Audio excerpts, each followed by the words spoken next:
in adults as well and in pediatric patients, because when we check this article and when we see the subgroup analysis, for example, in adult patients, in additional minutes of the time from EMS arrival to the administration of epinephrine was associated with the 4% decreasing in the odds ratio of survival to hospital discharge. In pediatric patients, it was not 4, it was 9. So we should even work faster when we have the pediatric patients. Besides, in this study, we see that I marked the time 10 minutes because authors show us that if we give the adrenaline in the time over 10 minutes, the first dose of adrenaline over 10 minutes when EMS arrival, the chances to survival rate decreasing 57% compared to those group in which we give adrenaline in the first 10 minutes on the scene of resuscitation. The second study, this study evaluates pediatric patients, and this study was conducted in the US and Canada, and this study confirmed the same in one thing.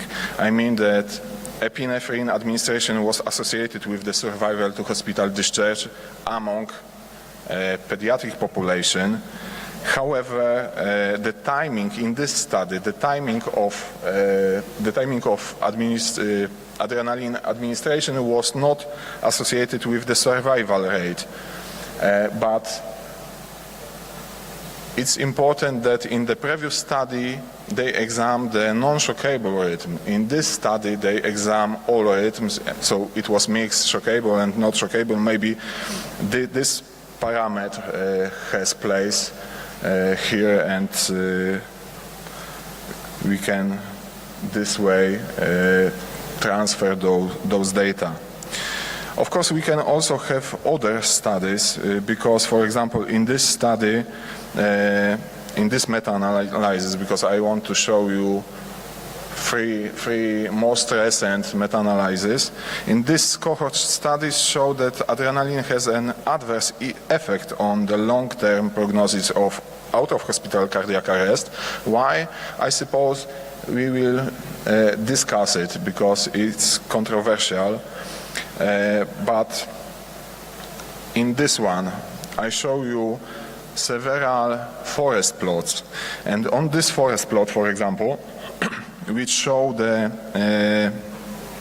effects of adrenaline versus placebo on return of spontaneous circulation, we see that in randomized control trials, the odds ratio of the ROSC was at the level, as you see, near the 40% versus 11.7. In the cohort studies, it was 22.1 versus 6%. So, according to this, we know that adrenaline increasing, giving the adrenaline, we increase the ratio of return of spontaneous circulation. But what was happened when we divide those studies according to the shockable and not shockable rhythms? In shockable rhythm as well as in non-shockable rhythm, we see also this huge disproportion. But in shockable, the difference was not statistically significant because P was 0.27, but in non-shockable rhythm it was P at the level 0.001. So we should give adrenaline mostly at the non-shockable rhythms according to those studies. Of course, when we're talking about survival to hospital discharge, we can see also the results. The results are the effectiveness of survival to hospital discharge among the out-of-hospital cardiac arrest patients are smaller, and we know that, and we are preparing for that. But in RCTs, the difference was not statistically significant. but in cohort studies it was 0.03, so it was 6 versus 5.4. However, the next slide is important because we see a positive relation. Because here, when we're talking about survival to hospital discharge, we see that the much more patients survive when the adrenaline was not given, because when was given, only 16% survived to hospital discharge versus 28.6 when the adrenaline was not given. In non-shockable rhythm, it was relatively similar and not statistically significant, but we will discuss it why it was happened. The same when we're talking about giving the adrenaline, the effect of adrenaline on the survival to hospital discharge with good neurological outcome. We see that this disproportions, especially in the RCT studies, was not statistically significantly because it was 0.25, it was 2.2 versus 1.9 respectively percent. In cohort study we see delicate or positive situation because it was 2.3 versus 2.7, but we talk about it that adrenaline can perform the occlusion of the blood vessels, especially in the brain. So maybe this is the situation. When we're talking about the shockable and not shockable, because this is last slide from this study, we see the same situation what was observed in the survival to hospital discharge. I mean that in shockable rhythms, when we not give adrenaline, we have better survival to hospital discharge with good neurological outcome. How we can translate those data? We know that the most important thing when we have some articles, when we have some trials, is the preparation of this article, is the methodology of those articles. And when we see, for example, here we see only 2 randomized control trials and other are non-randomized. So in the future, when we want to see current really good quality data, we should perform really nice multi-center international study focusing on the effectiveness and safety of the adrenaline. Other way, we will be as a child in the fog, because we see totally different situation in the RCTs, totally different situation in non-RCTs, because in RCTs we know that we should measure some points from time to time. We have the current protocol, but from the non-randomized we even don't know how long the resuscitation period taken, how many doses of adrenaline was placed, what was the delay of the adrenaline given from the EMS arrival, etc., etc. So we have many questions in the non-randomized trials, so we should focus on it, and in the future we should focus mostly on randomized trials. This is actually the results of our meta-analysis focusing on pediatric cardiac arrest, and in this, for example, we see that of course when we're talking about out-of-hospital cardiac arrest, we should give the adrenaline, because the survival to hospital discharge was much more better when we give adrenaline, but in, for example, out-of-hospital cardiac arrest, the situation was totally opposite. But as you see, the number of publications are also small, so we cannot perform, for example, in this situation, some additional subgroup analysis, because we cannot do this. For do this, we need some extra publications, we need to create some really nice databases with those data of those patients. So I suppose this is the future, what we need to do. And of course, last meta-analysis, and the biggest one, because it's network meta-analysis conducting 18 trials and including over 21,000 of out-of-hospital cardiac arrest patients. And as you see on this table, the use of standard dose epinephrine, because they analyze different groups. High dose of epinephrine and epinephrine plus vasopressin increase the return of spontaneous circulation and survival to hospital admission, but may not improve survival to hospital discharge with good functional neurological outcome. However, standard dose epinephrine improved the survival to discharge among patients with non-shockable rhythm, but not those with shockable rhythms. And this is the same as we see in the previous studies, so we should give the adrenaline as fast as possible in the non-shockable rhythms, and then we have chances to increase the odds ratio of the outcomes of the patients.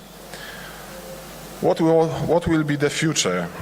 When we're talking about the future, we should focus, as I say, on or create together, even together, really nice prepared randomized control trial, including a lot of patients, including all data which we want to do, which we want to examine. For example, the time of resuscitation, the comorbidities of those patients, the time of EMS arrival, the delays, time, survival to hospital discharge, and longer outcomes, because we know that survival to hospital discharge or 1 month survival rate, it's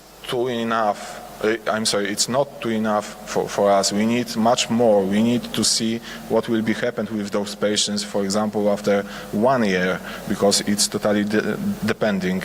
And for us as a clinicals, as a researchers, the most important thing right now is to create such a database, to publish it, to change the thinking about adrenaline and learn some much more knowledge about it, because of course, as I show you, we have some articles, we have some studies, but only a small amount of those are good studies with good data, with good knowledge. But even those knowledge we have much more question than previously. So I suppose the next step for us of all will be conducting next nice study, and I hope in the next year we will be able to show you, I suppose, maybe preliminary data of those studies. Thank you so much.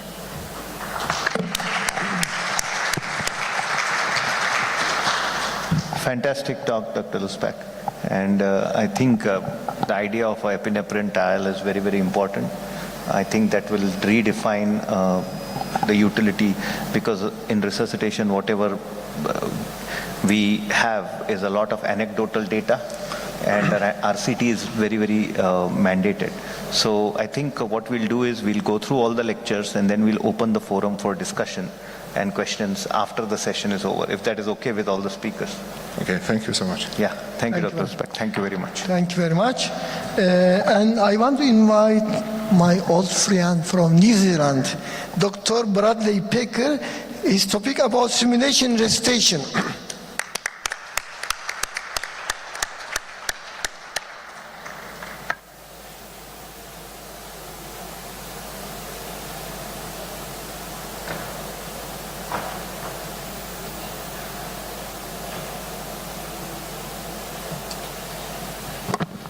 Merhaba. Kia ora, tenakoto, kotoa. And that's just a traditional Maori, which is the indigenous people of New Zealand's greeting. I was asked to talk a little bit about simulation and resuscitation. And I think what I'd like to do is bring it to you from the angle of that, yeah, maybe we should do it, or should we do it? And do we need the investment to do it? So I'm going to go through that, and hopefully at the end of this talk, I've maybe planted some seeds in your head.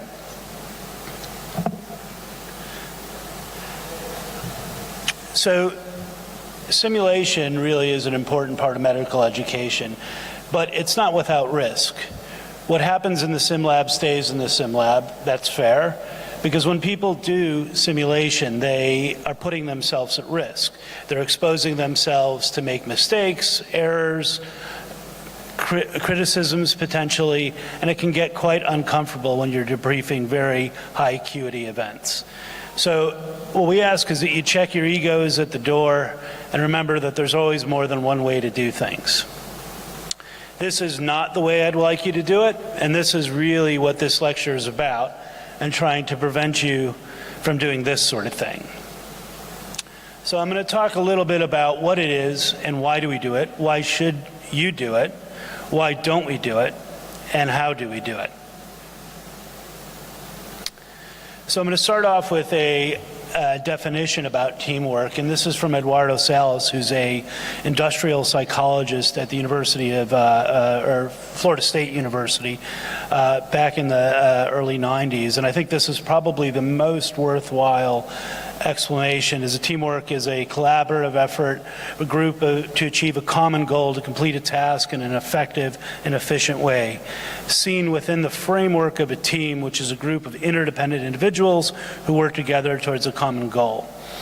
That sounds reasonable, I think, and I think that's really what we're trying to do. So we'll start with what is it that we actually do?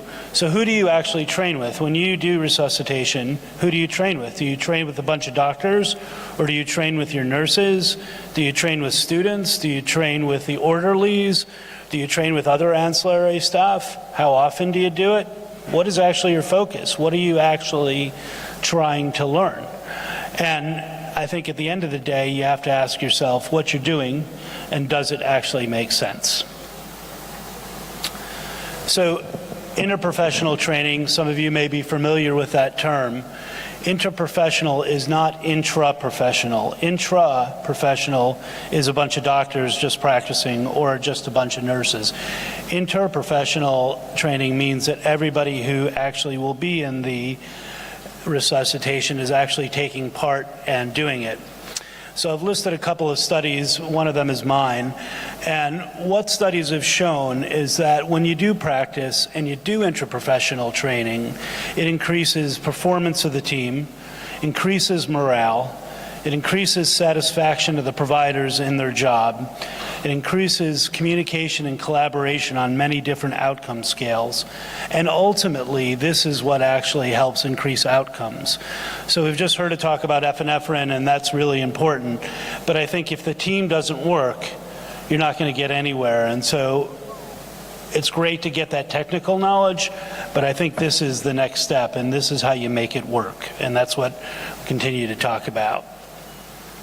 So the nature of what we do is very different from other operating teams within the hospital.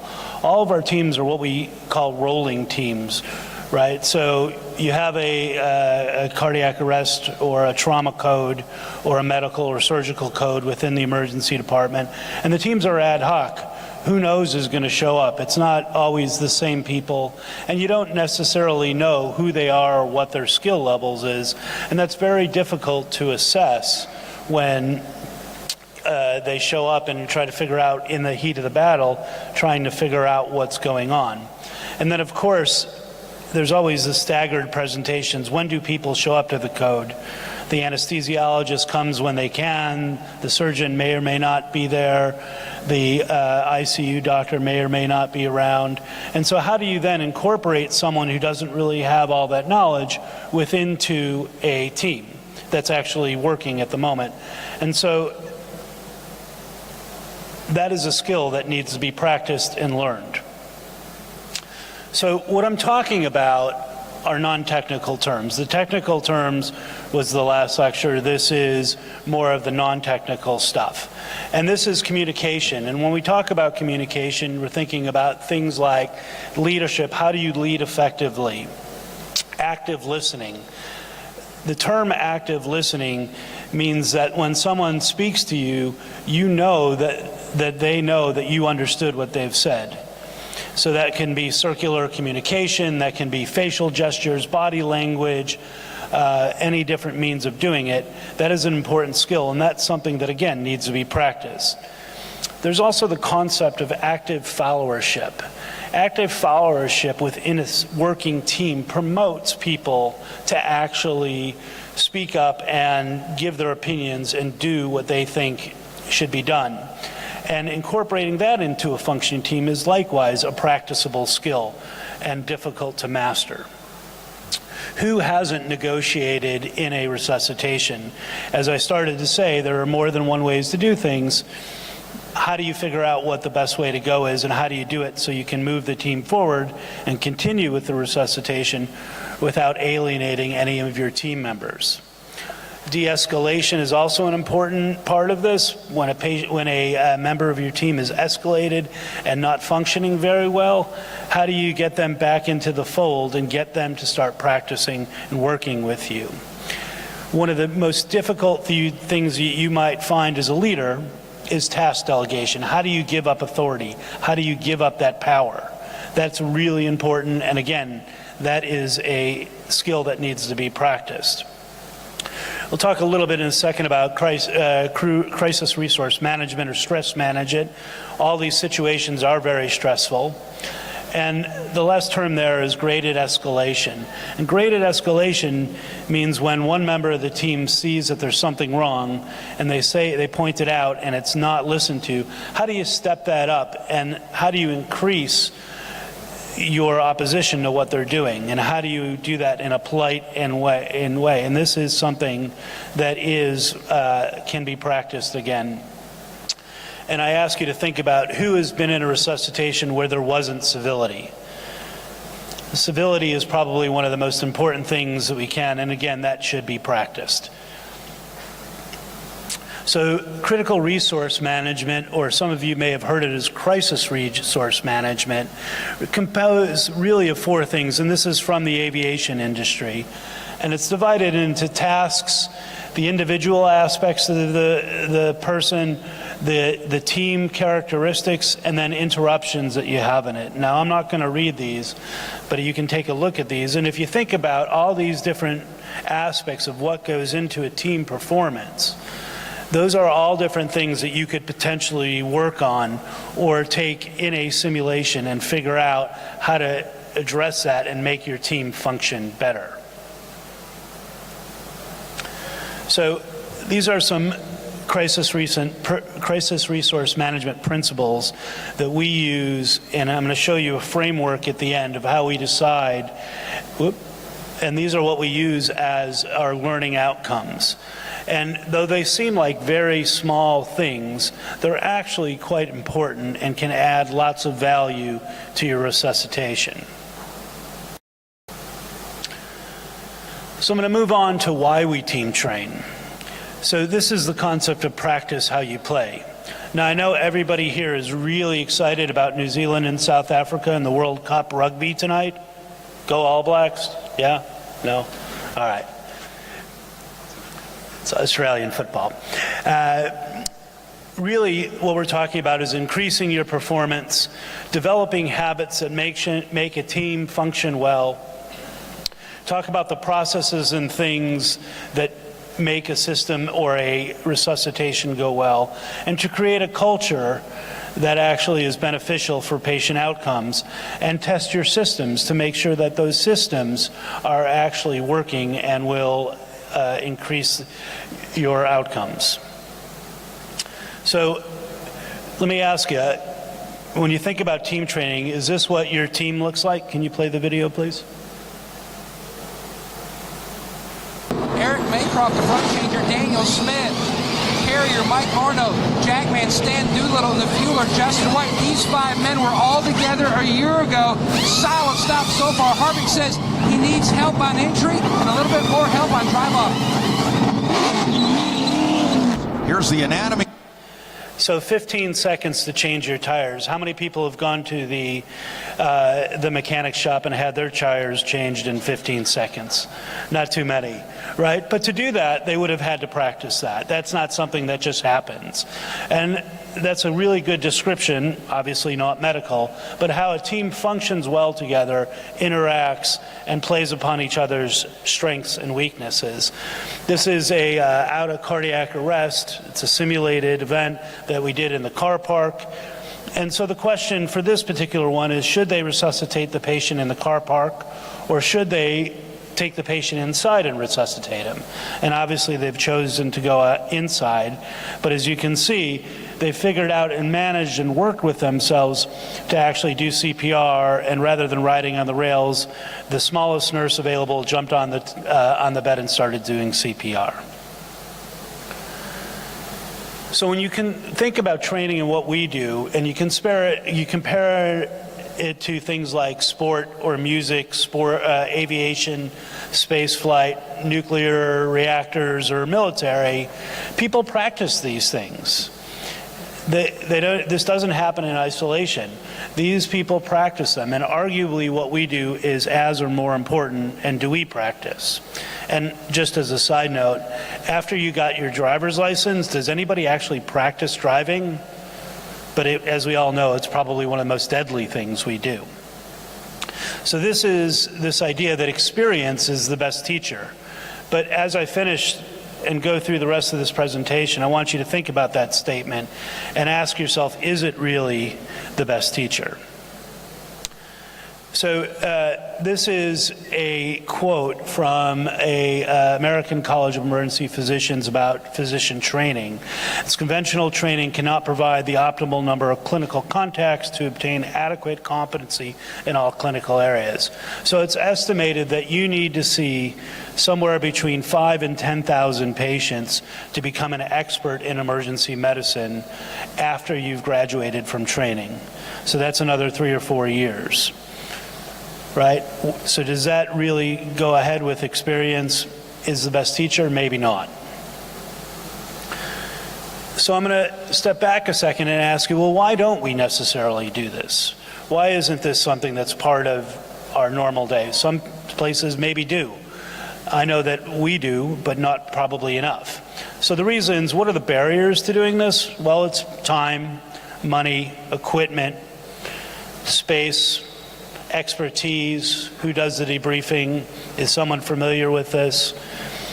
And as I mentioned at the beginning of this, simulation does have a risk to participants. There is a psychological toll that does happen if things go wrong. So that goes back to the expertise of the person running the simulation and the debrief to make sure that it's done right.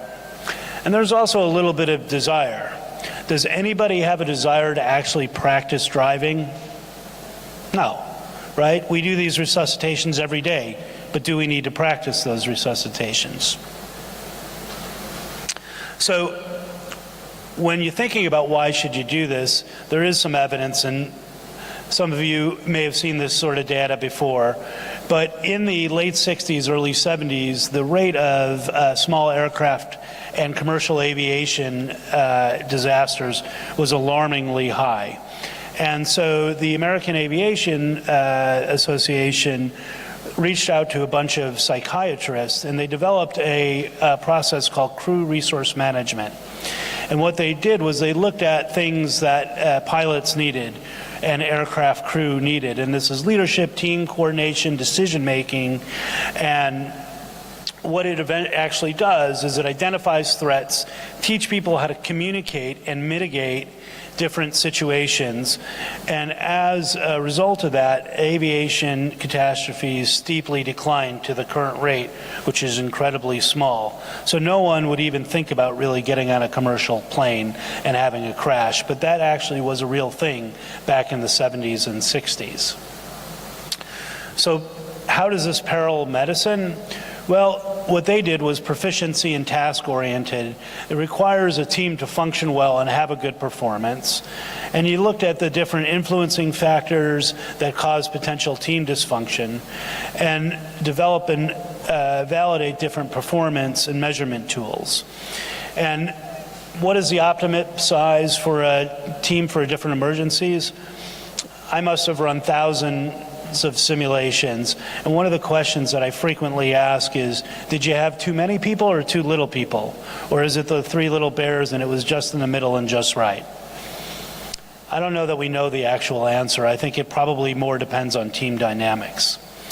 The last thing on this list is cognitive overload, and I'm going to talk a little bit about that at the end.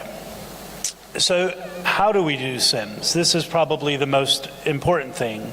Well, it takes a lot of planning, it takes a lot of work. It's like herding cats, trying to get lots of people to do different things, especially from different specialties. But in reality, I think it's about building professional relationships. So if you're planning to do things with different members, whether they be nurses, different kinds of doctors, different allied health or security or orderlies, I think that in itself has value. You have to pick the right scenario and create your learning objectives. And our learning objectives we take from that list from our crew resource management, or CRM, crisis resource management tools. And you figure out which communication skills you want to actually debrief and talk about. And so what we do is we pick those out and then we use a framework for analyzing those. And so you think about the inputs, whether it's the doctors or the medicine or the situation, how we're going to train them, what are the different valuables that are the mediating circumstances, and then what are your outcomes? What are you hoping to achieve? And if you do that, it actually becomes a little bit easier and you narrow it down, and this big body of work actually can be broken down into different steps. So this is an example of this. This is a study I did a couple years ago where we looked at, should doctors actually be running codes? These are cardiac arrests. And what we did was we had this idea of cognitive offload where the nurses would run the code, the nurses would call out the drugs, the nurses would do the timing. That left the doctor free to do an ultrasound, to talk to the family, to look in the clinical notes to figure out if we should terminate resuscitation, to figure out if there's an actual cure, something that can reverse it, whether they need to go to cath lab, whatever it is. And so what we found is that it actually worked. And after doing cardiac arrest for 20 years and the past 5 years doing it like this, I can't imagine doing it any other way. So EDAM, Emergency Department Arrest Management, and this is on all of our code trolleys, as you can see here. And it has the list of what the doctor's responsibilities are and what the nurse's responsibilities are. And in the middle shows what the shared responsibilities.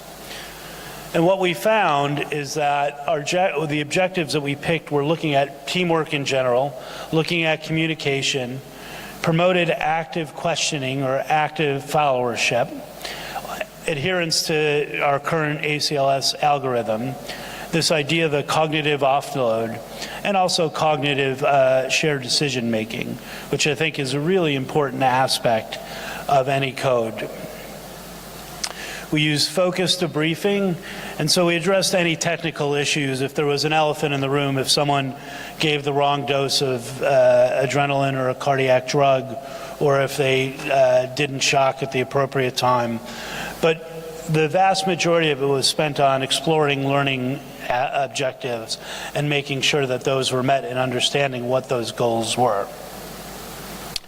So I'm going to shift a little bit and finish up with a little bit about systems. Now, systems are how things work. Are things where they're supposed to be? Are the right people in the right roles? These sort of things. And what we looked at, this is really good for things that involve lots of different working parts. So whether you're giving a mass transfusion, looking at mass casualty incidents, or specific or obscure injuries and exposures, these are really good ways to do this. Other ways are when you have other things that are systems-based simulations, or when you have multiple specialties or specialties that are not used to being in the emergency department. So what you're looking at here is a simulation of a perimortem C-section. So the guy who's wearing a tie there is a consultant obstetrician with the emergency physician at the head of the airway and the neonatologist with the black sleeve reaching in there. And so this is an uncommon event in the emergency department, but how do you plan for it? And you don't necessarily have to plan for it as much as you have to have the team actually working together to make sense. So what we're talking about is an integrated healthcare system, and there are 6 basic things that make this work. And so is it safe? So safe for the staff, but also the patient. And is it providing the care that it's designed to do? Is it effective? Does it work? So is it right care, right time? Does it really do what we want it to do? Is it patient-centered? Is it timely? Is it efficient, right? Avoiding waste, and that is really important in what we do. And is it equitable? Does it make sense? So I'm going to leave you with this idea of the simulation center and what actually this can do for you. And this is sort of the grand hypothesis of simulation in resuscitation, is that you're putting the patient and the process together, and does it actually improve outcome? So this was I'm going to end with a quick story, and this is about processes. I was walking to get a cup of coffee, and one of the medical consultants saw me and said, "Hey, look, we've got a little problem in our medical ward." And this was a young, healthy psychiatric patient that was admitted for pneumonia, who decided he wanted to kill himself by cutting his wrist in a locked bathroom. So by the time we were able to get the door off to the bathroom, and the patient was very combative, and we had to do a delayed sequence intubation, which I'm sure everybody is familiar with, where we would knock him down with ketamine so we could actually pre-oxygenate him and then go ahead and fully intubate him and resuscitate him. That's not something, you wouldn't plan a simulation like this. This isn't something that happens every day. This isn't something that's going to be part of your regular curriculum. But the way this would work was that you'd have a team that could function and people that could communicate and actually understand what the needs and what wants of different members of the team.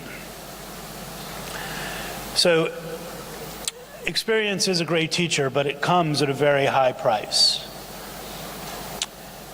Thank you. Thank you very much, Dr. Brett. We will take question later in this open discussion. Please. Thank you, Dr. Peckler. So I must remind the audience, I want to tell a story. Dr. Peckler was one of the earliest leaders in simulation way back in 2002, when simulation just started picking up in the world. And he was one of the earliest leaders. In fact, I was trained by Dr. Peckler. I was my faculty, and I was his resident about 20 years ago when simulation just started. And today we see the world of simulation developing. So this session is uniquely designed, and you see clinical research in terms of epinephrine. You see resuscitation teamwork in terms of simulation. And we have a fantastic talk from Dr. Gajewski, who is one of the world leaders and research opinion experts in in resuscitation, and he's going to speak on ECMO. Dr. Gajewski, please. Thank you very much. Great. Thank you so much, and I really appreciate the invitation and the hospitality here in Turkey. And I've been involved in WASM for quite a while, and it's been wonderful to see how things have developed and become more of a pan-world conference instead of just India and the United States, and really love to see that. I was asked to talk about ECMO, too big a topic, so I thought I'd keep it just for ECMO for cardiac arrest, which fits in with the epinephrine topic and with simulation. So really, this is a question of what's the status of research on using ECMO as part of CPR, and this concept of people in refractory ventricular fibrillation who are really too healthy to die, but how do we salvage these people? Several disclosures for consulting and speaking and membership and NIH grants. So this is a room where you might put someone on ECMO in an emergency department. This is actually in Osaka, Japan, where they have a out-of-hospital cardiac arrest protocol that specifically says if the person's in refractory ventricular fibrillation and they haven't had return of spontaneous circulation after 3 doses of epinephrine, that you transport them to an ECMO-capable hospital. So in this room at this hospital, you could intubate the person, do an echo, put them on ECMO, and then you'd move the patient down the hallway to the cath lab. Some of the recent studies have been done where the people are taken directly to the cardiac catheterization lab, and then I'll show you a video in Japan where the cardiac catheterization lab's in the emergency department. So there's lots of different ways to approach this, but the goal is the same. It's to set up early perfusion that replaces the native perfusion and then fix the problem that led to the cardiac arrest. So we'll just run through a case and then ECPR as a rescue strategy, some early experience, and then the recent randomized trials and what's the future. And I think that's integrating CPR protocols for early transport and early ECMO. So here's a typical patient that you'd see in refractory ventricular fibrillation. She's 47 years old. She has a past medical history of hypertension and smokes cigarettes. And then she gets short of breath and calls EMS. So she's the one activating the EMS system. And then they arrive. This is a typical house in West Philadelphia, and they arrive and they see her behind a locked door, glass on the top of the door signaling that she can't breathe. Then she collapses as they come up to the door, which is locked, so they have to break the glass. And it takes them 2 minutes to break the window and then open the door and check for a pulse. And they start chest compressions, they put an AED on her, she's in ventricular fibrillation, she gets defibrillated, and then she has ongoing VF and gets continued ACLS. They make the decision to intubate her quickly and to transport her to the emergency department.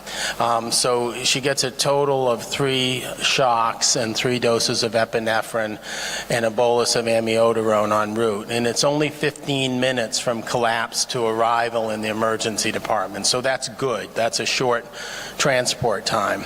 And then she gets to us in the emergency department, and we keep doing what we do, giving epinephrine, doing chest compressions, giving other medications, and trying to sort this out. And what you can see is that 44 minutes after ED arrival, so 59 minutes of cardiac arrest, she's been shocked 12 times. She's gotten 10 doses of epi, vasopressin, amiodarone. And if you look at the monitor, this is what you see. She's in ongoing ventricular fibrillation. So what do we do at this point with this patient? Do we call the code? Do we continue to do what we're doing? Do we have any other solutions? And do we have any physiologic parameters that we can look at that suggest that this person should be salvageable? Well, one quick parameter we can look at is her end-tidal CO2. Hers is 32. That's probably very similar to what mine is right now. That suggests that she should be salvageable, and it makes you wonder why we haven't been able to get this person back into a perfusing rhythm. So CPR works, but as time passes, survival and neurologic function decrease with sort of each passing minute. And once you get deep into a code, return of spontaneous circulation is very difficult to achieve because you get progression of what's called the metabolic phase of resuscitation. So at the very start of when someone collapses with a shockable rhythm, they're in what we call the electrical phase. You shock them, within the first couple minutes, there should be a good chance that they come back. And that's sort of the whole physiologic principle behind defibrillators that are implanted into patients. And then as that progresses, you also have to increase circulation. But after a period of time, you start to get changes to the cell membranes, you start to get lactic acidosis, and then you start to get low cardiac output, further ischemia, refractory VF, and a worsening metabolic phase. And it's very hard to get the person out of that. So you need to come up with other solutions. This is a paper that we published in Circulation in 2016. I'm a member of the Japanese Circulation Society's Resuscitation Science Division. So this is using the Utstein database for Japan, so the basic data entry format for cardiac arrests. And in Japan, every cardiac arrest gets entered into this database within 24 hours of transport. So it's a massive database that you can study things in. And if you look here, you're looking at the length of time for the pre-hospital resuscitation efforts, and then the percentage of patients or the number of patients that get return of spontaneous circulation and then have a favorable neurologic outcome at 1 month.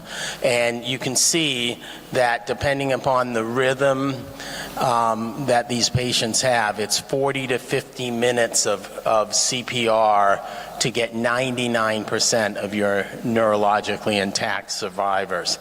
And you can see a big drop off in the curve right about here. So you're at about 20 minutes and you get up toward most of your survivors, and then you just get a few more, and you get some that get return of spontaneous circulation in the emergency department.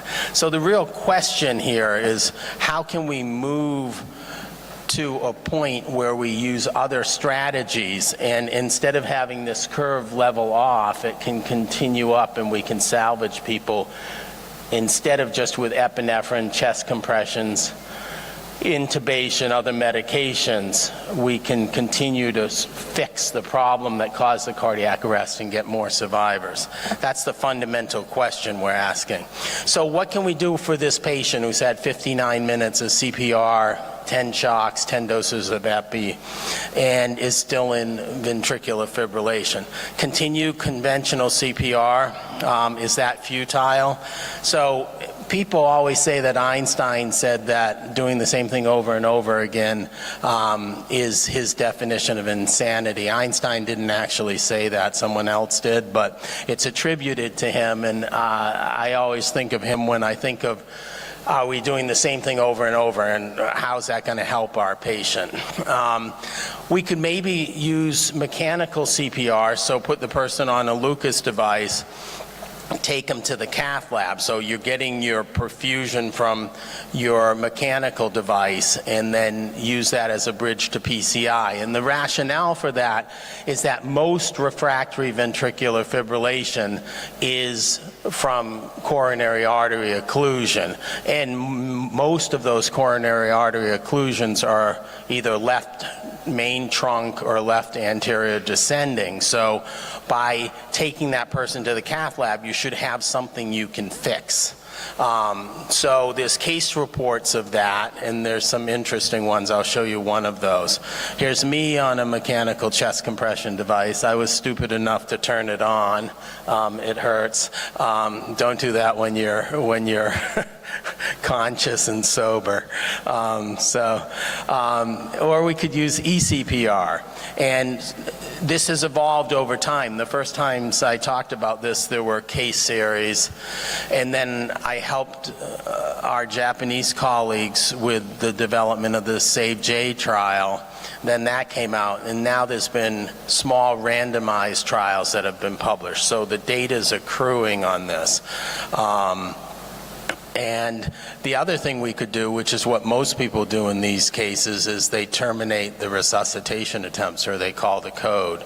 And that's just realistic. In a busy emergency department, you've been doing CPR for an hour and you have other patients that are sick and you need to get to them. So what are your options for that person? And that's really the standard of care in most American emergency departments, is after a period of time you would call the code. The thing that makes you really hesitant in this case is the ongoing gas exchange. So you'd say the time of death was, and that's what happened in this real case. The real patient I'm telling you about, we got a haste that we were getting 2 gunshots, 2 patients with gunshots, and you just don't have the resources, so you have to peel away from this person. And we pronounced her dead at 63 minutes post-arrest. Her end-tidal CO2 was still 28. So is she really dead? And what is dead? Are her mitochondria dead? Are her cells dead? Or is she dead? And it's very difficult to call those, but that's what we did. So what about putting her on a Lucas or an auto pulse, mechanical CPR as a bridge?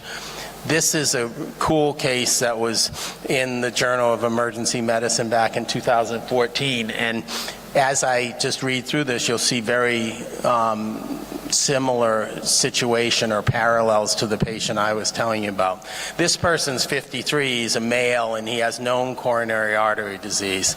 He's walking through a village in Italy, and he collapses and has a witnessed arrest witnessed by the person he's walking with. Dispatcher provided CPR instructions to the person walking with him because the person who was with him didn't know how to do CPR, so he gets dispatcher instructed CPR. And then the first responders get there 10 minutes after collapse with CPR in progress. Ventricular fibrillation, defibrillated, intubated, they put in an IV, give him some saline, 2 more shocks, epi times 3, amiodarone 300 milligrams. Sounds just like our patient. But what's different here is a helicopter now lands. They put the patient on a Lucas, and they start to transport the patient at 40 minutes after, this is interesting because they make the decision to transport when the VF actually degenerates into PEA, which is a bad sign in cardiac arrest, right? You'd rather have ongoing VF. But they decide to transport this patient to a hospital with a cath lab. They put some ice bags on him, use the Lucas, and then get to the cath lab, and they do a PCI, and they stent the LAD, and they stent the circumflex. So this person has complex left coronary disease.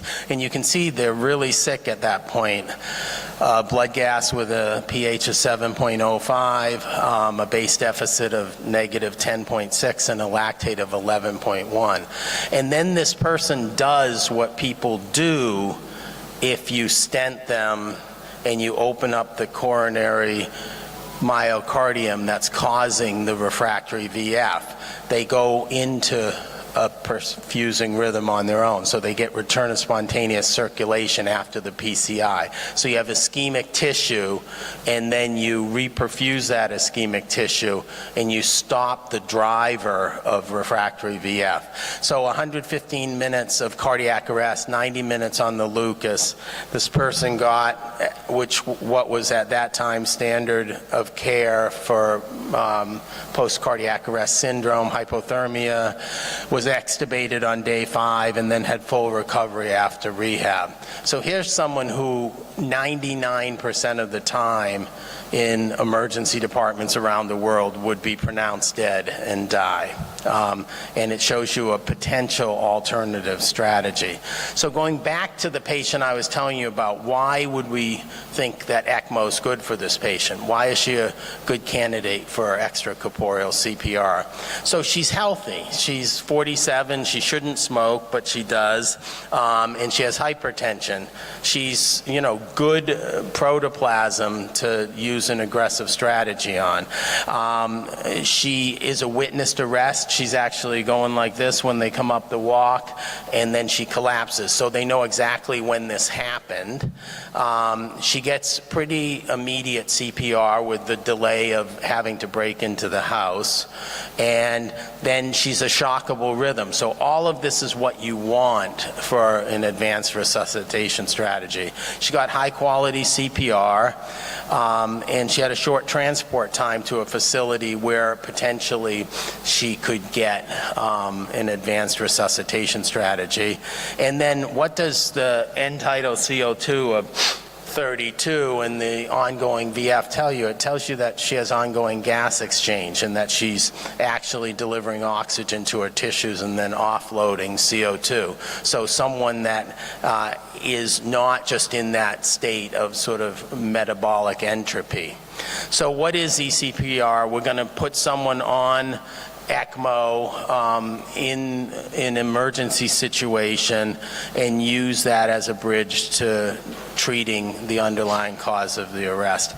A lot of this came out of Japan. The first people getting put on ECPR around the world were really in Japan, and it grew out of their experience. I mean, everyone thinks of Japan as, you know, Tokyo and the big cities with Yokohama and stuff, but 90% of Japan's mountainous and lots of snow and a lot of environmental hypothermia. So the Japanese started using ECMO to warm people up who were in cardiac arrest with environmental hypothermia, and then they said, well, why don't we translate this to patients with cardiac arrest from a coronary cause? So the first big study was the SAVE-J trial, which came out in resuscitation in 2014. And it's a really important study with also really important limitations. So if you look at this trial, it was not a randomized trial. It was a prospective observational study. And they had 26 programs that routinely used ECPR to treat refractory arrest and 20 programs that in general didn't. And right there you start to get into some of the problems with this study because there was crossover in the standard group. But the inclusion criteria were what we're talking about. Refractory VF, no return of spontaneous circulation after 15 minutes of ED-based CPR, so pre-hospital and then 15 more minutes in the ED. It didn't have to be witnessed if it was VF. The idea there is VF, and so whether someone sees it or not, if it's VF when someone gets there, it was VF when it started. And then an age range in less than 60 minutes of time prior to attempting putting the person on bypass. And this is what they found in the SAVE-J trial. Very little survival if you're in refractory VF, neurologically intact survival. This is 1 month good outcomes. If you just continue to do conventional CPR. If you put the person on bypass and then you explore their coronary arteries, 13.7% good survival. This is 50% of the survivors, so it was 25% survival, and then CPC 1 or 2 was half of that group. So it's promising, but there's a lot of difficulties with this study because of crossover and of some of the more potentially salvageable patients in the standard group. So it's not a randomized trial. Let's see if this will play. This is a quick look at what they do. So this is an emergency department in Japan. This is an out-of-hospital cardiac arrest that gets worked in the field with CPR, defibrillation, and then brought into the hospital. And this is the emergency department in the hospital there. You see it's 9 a.m. in the morning. This is downtown Tokyo. And the person had bystander CPR. He's 65 years old, and VF's his initial rhythm. And so you can see a very old chest compression device here. And then after defibrillation, the third time, he goes into asystole, which is actually a bad prognostic indicator. So they're preparing the ECMO machine, and they're preparing the patient for cannulation. And they start some chilled saline, and they continue conventional ACLS. But different from what we heard about in the first talk, they're going to actually back off the epinephrine as they cannulate, based on the idea that they're going to be putting the person on to the pump, and they don't want to just keep on giving the person a vasoconstrictor during this time.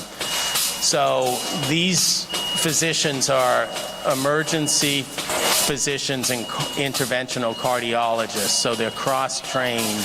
They also, most of them are critical care trained as well.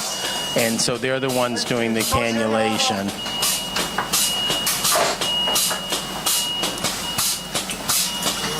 And so they're cannulating on both sides, and whoever, accesses the artery for the vein first is going to be the one putting them on ECMO, and then if the other side they're going to use for a balloon pump and a catheter.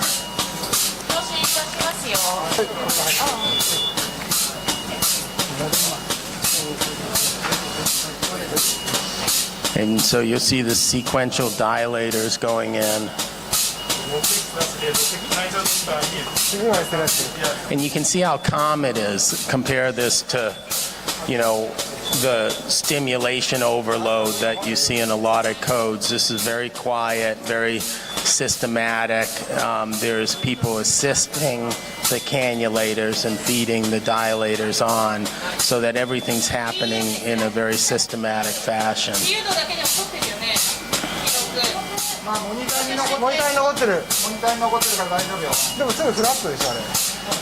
And this video is edited down to, the 5 minutes I'm showing you, but it's 15 minutes total that you'd be seeing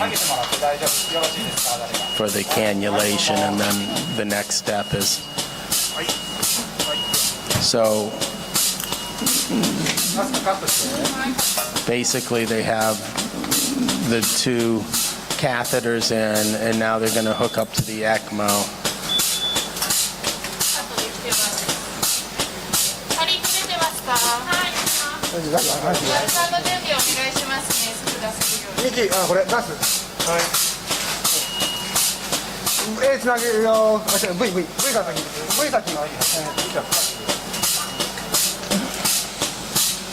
And then they're just making sure that there's no bubbles in the system as they hitch the catheter to the ECMO tubing.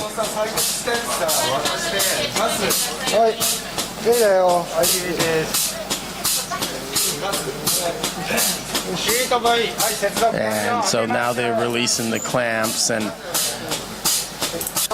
so now you 15 minutes after arrival in the emergency department, the person has mechanical circulation. You can hear that the chest compression device is still going. So even though the ECMO is starting to run, they're keeping that going, and then they'll shut that off once the balloon pump is actually functional. And what you often see in this scenario, so you see good flow here, 4.6 liters of flow on the ECMO, and then once you get that good flow and you're giving blood flow to the coronary arteries again, the person will often start to fibrillate. And so here they're putting in the intra-aortic balloon pump, and so 22 minutes after ED arrival, the patient has ECMO and a balloon pump. And now what they're going to actually do here, you'll see this in one sec. So there he goes from asystole back into VF. And they're not going to shock that. They're just going to let it go, and it usually will convert to a normal sinus. So now they're going into the arterial side of the ECMO circuit, and they're going to use that access to the arterial side to do a coronary angiography. And then when they're done, they'll take that access and they'll hitch it down distally into the artery so they perfuse the leg. So they're going to use that as well. And we're almost done here.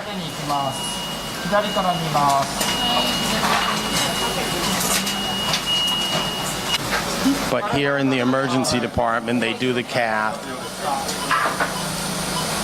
and they find a blockage in the LAD, and they're putting a stent in it. So this is about 40 minutes of total emergency department time, where the patient gets put on ECMO, balloon pump, cath, stent, and so you've compressed down all this time, and you've restored perfusion, and you've fixed the problem with the coronary artery. Now you have to fix the patient after that.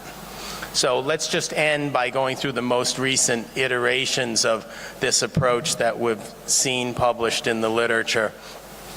Dr. Yiannopoulos at the University of Minnesota has really been driving a lot of this in the U.S. With both basic science research and sequential studies of this. And he's an interventional cardiologist there. So this was their first study they published in JAHA in 2016. So they started this out-of-hospital protocol for refractory VF and then used a Lucas device and took these patients to the cath lab, where they did some ultrasound to assess the whether the artery and veins, femoral artery and veins, were amenable to being cannulated for ECMO. And if they were, they'd put them on ECMO, do angiography, and then PCI as needed. And then if they got return to spontaneous circulation with that strategy, treat them with targeted temperature management and post-cardiac arrest care. So 27 patients transported, 18 met inclusion criteria.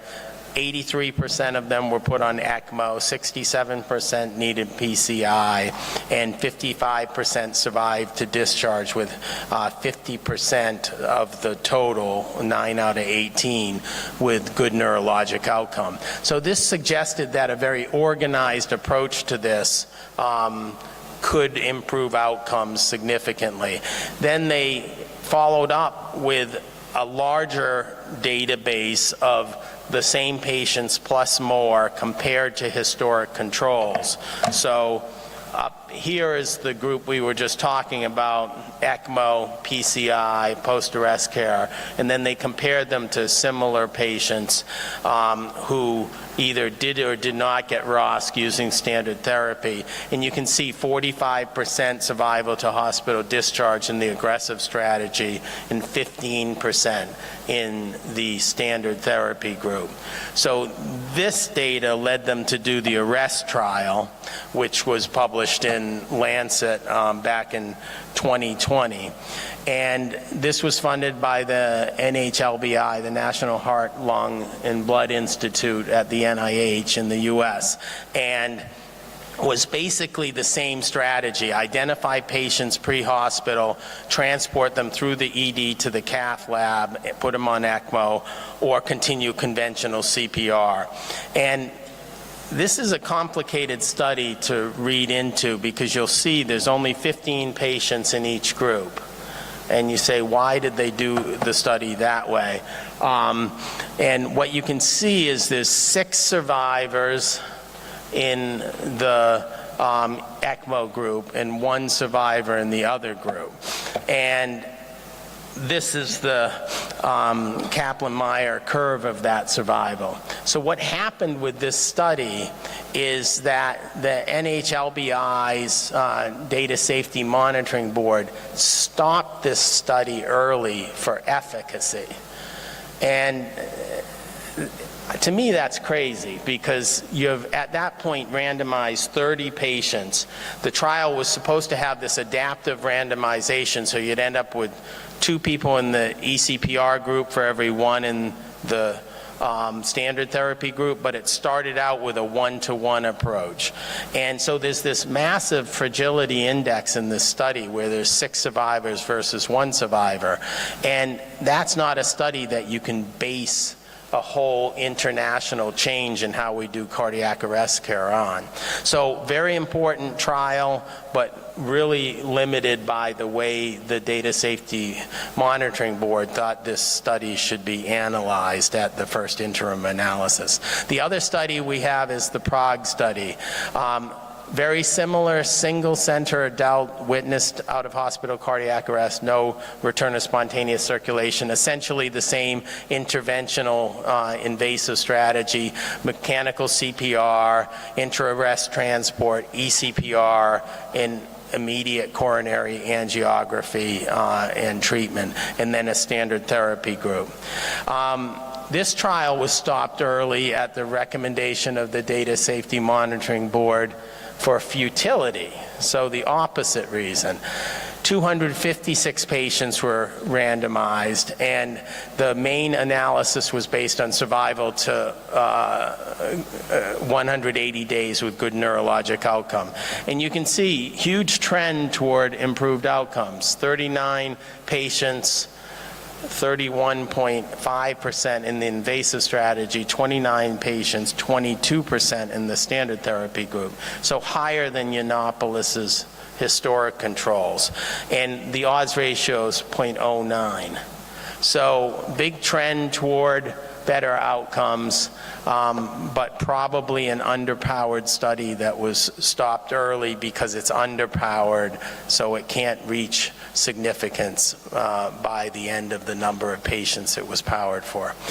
So to wrap that all up, I think the physiologic rationale for putting someone on ECMO during cardiac arrest and doing extracorporeal CPR is very sound.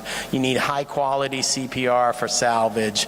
Early cannulation may be another key. I showed you in the SAVE-J trial how it had to be under 60 minutes, and there's a lot of data that things really decline after that 60-minute period.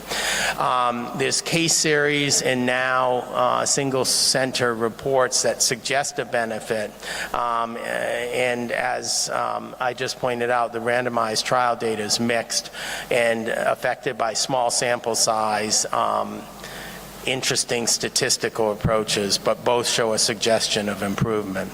So the best data at present, and if you actually read the arrest trial in the Lancet article, it will say what's known until the trial's done, and then what do they suggest. Basically, Yiannopoulos and his colleagues said that right now we're at a point where specialized programs with clear protocols have the best success, that what we need is a multi-center trial, but that multi-center trial would require programs that got up to a certain baseline of therapy before you started the trial, because otherwise they're just learning how to do it while you do it. And if, like many huge international trials, you enroll 3 or 4 patients at each center while they're on the learning curve, you're not going to get any insight into what happens if you actually have expertise in this and then you start the trial. Time is of the essence, and we need more data from well-developed programs. This can be brought into the pre-hospital setting. This is from Regensburg, and this is an Audi sport wagon. That is their ECMO car that they take to out-of-hospital cardiac arrests in Regensburg, and they've published on their results from that as well. So thank you. I'll stop there.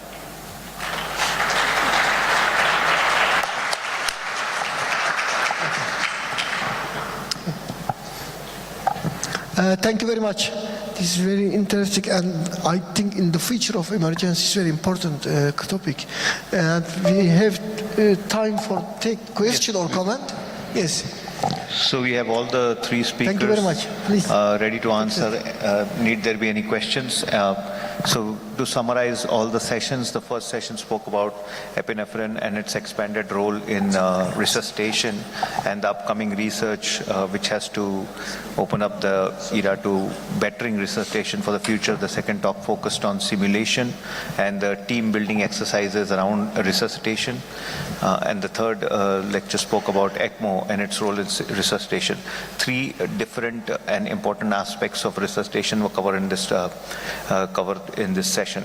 So if there are any questions you could ask, please introduce yourself, where are you from, and address the question to the speaker. Can we have a traveling mic, please?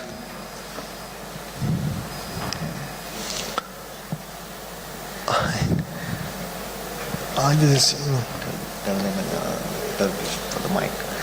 Any questions? Yes. The mic coming, please. Yes. Please introduce yourself and address the speaker. Okay, I want to ask the question to Dr. Lucas. Can we separate the patients for using epinephrine in traumatic and non-traumatic patients? Not traumatic arrests, sorry. Did you repeat, please? Can you repeat the question? Yes, Keep my the question is... mic a little far. Yes. Okay, using epinephrine patients... Epinephrine? Yes, for traumatic and non-traumatic arrests. Between differences? Differences that separated in the researches. Traumatic or non-traumatic? Yes. Okay. Dr. Lucas. Thank you for this question. I suppose it's a good question, but unfortunately, currently we don't have such as data, and there is no such as even good clinical trials and meta-analysis in this subgroups. So this is also a nice idea for the future study, because when we together develop the protocol of the study, we should collect as much data as we can, and then we can perform some subgroups, some sub-analysis, and in future maybe we will be able to answer on your question. I have maybe not question, but also according to the lecture about the ECMO, because of course we use the ECPR to treat the patients, to increase the survival rate of these patients. But for example, in Poland, and probably you, Professor, also know this situation, we also use ECPR as a bridge to transplantation donors. So this is also some kind of important topic of this situation, because we don't leave the patients after cardiac arrest on the scene, but perform the chest compression using mechanical chest compression device, then transfer to the emergency department, implement the ECMO, call for transplantation team, and then decide what will be the next. One quick question to the team. We are still rambling with controversies between cardiac arrest resuscitation in trauma versus non-trauma. Till now, both the think tanks, the trauma resuscitation think tank and the opinion tank of cardiac resuscitation, there has been no consensus. So if you look at different countries, they are handling what you can say trauma code or traumatic cardiac arrest very differently. Many countries feel that giving blood first, looking for the 5 causes of trauma is very, very important. Then they do internal CPR versus external CPR, things like that. Do they do open thoracotomy, not open thoracotomy? So in such a complex situation where trauma code after so many years is still unsolved, where do both the opinion leaders stand in terms of dealing with that complexity where two different specialties have not been able to reach a consensus? Yeah, I fully agree, but as I say, if we create some study and obtain really huge amount of different outcomes and different comorbidities, then we can globally decide what will be the best for those patients, because we will know each comorbidity, we will know what was the cause of trauma, how many blood was lost, And and outcomes. etc., etc.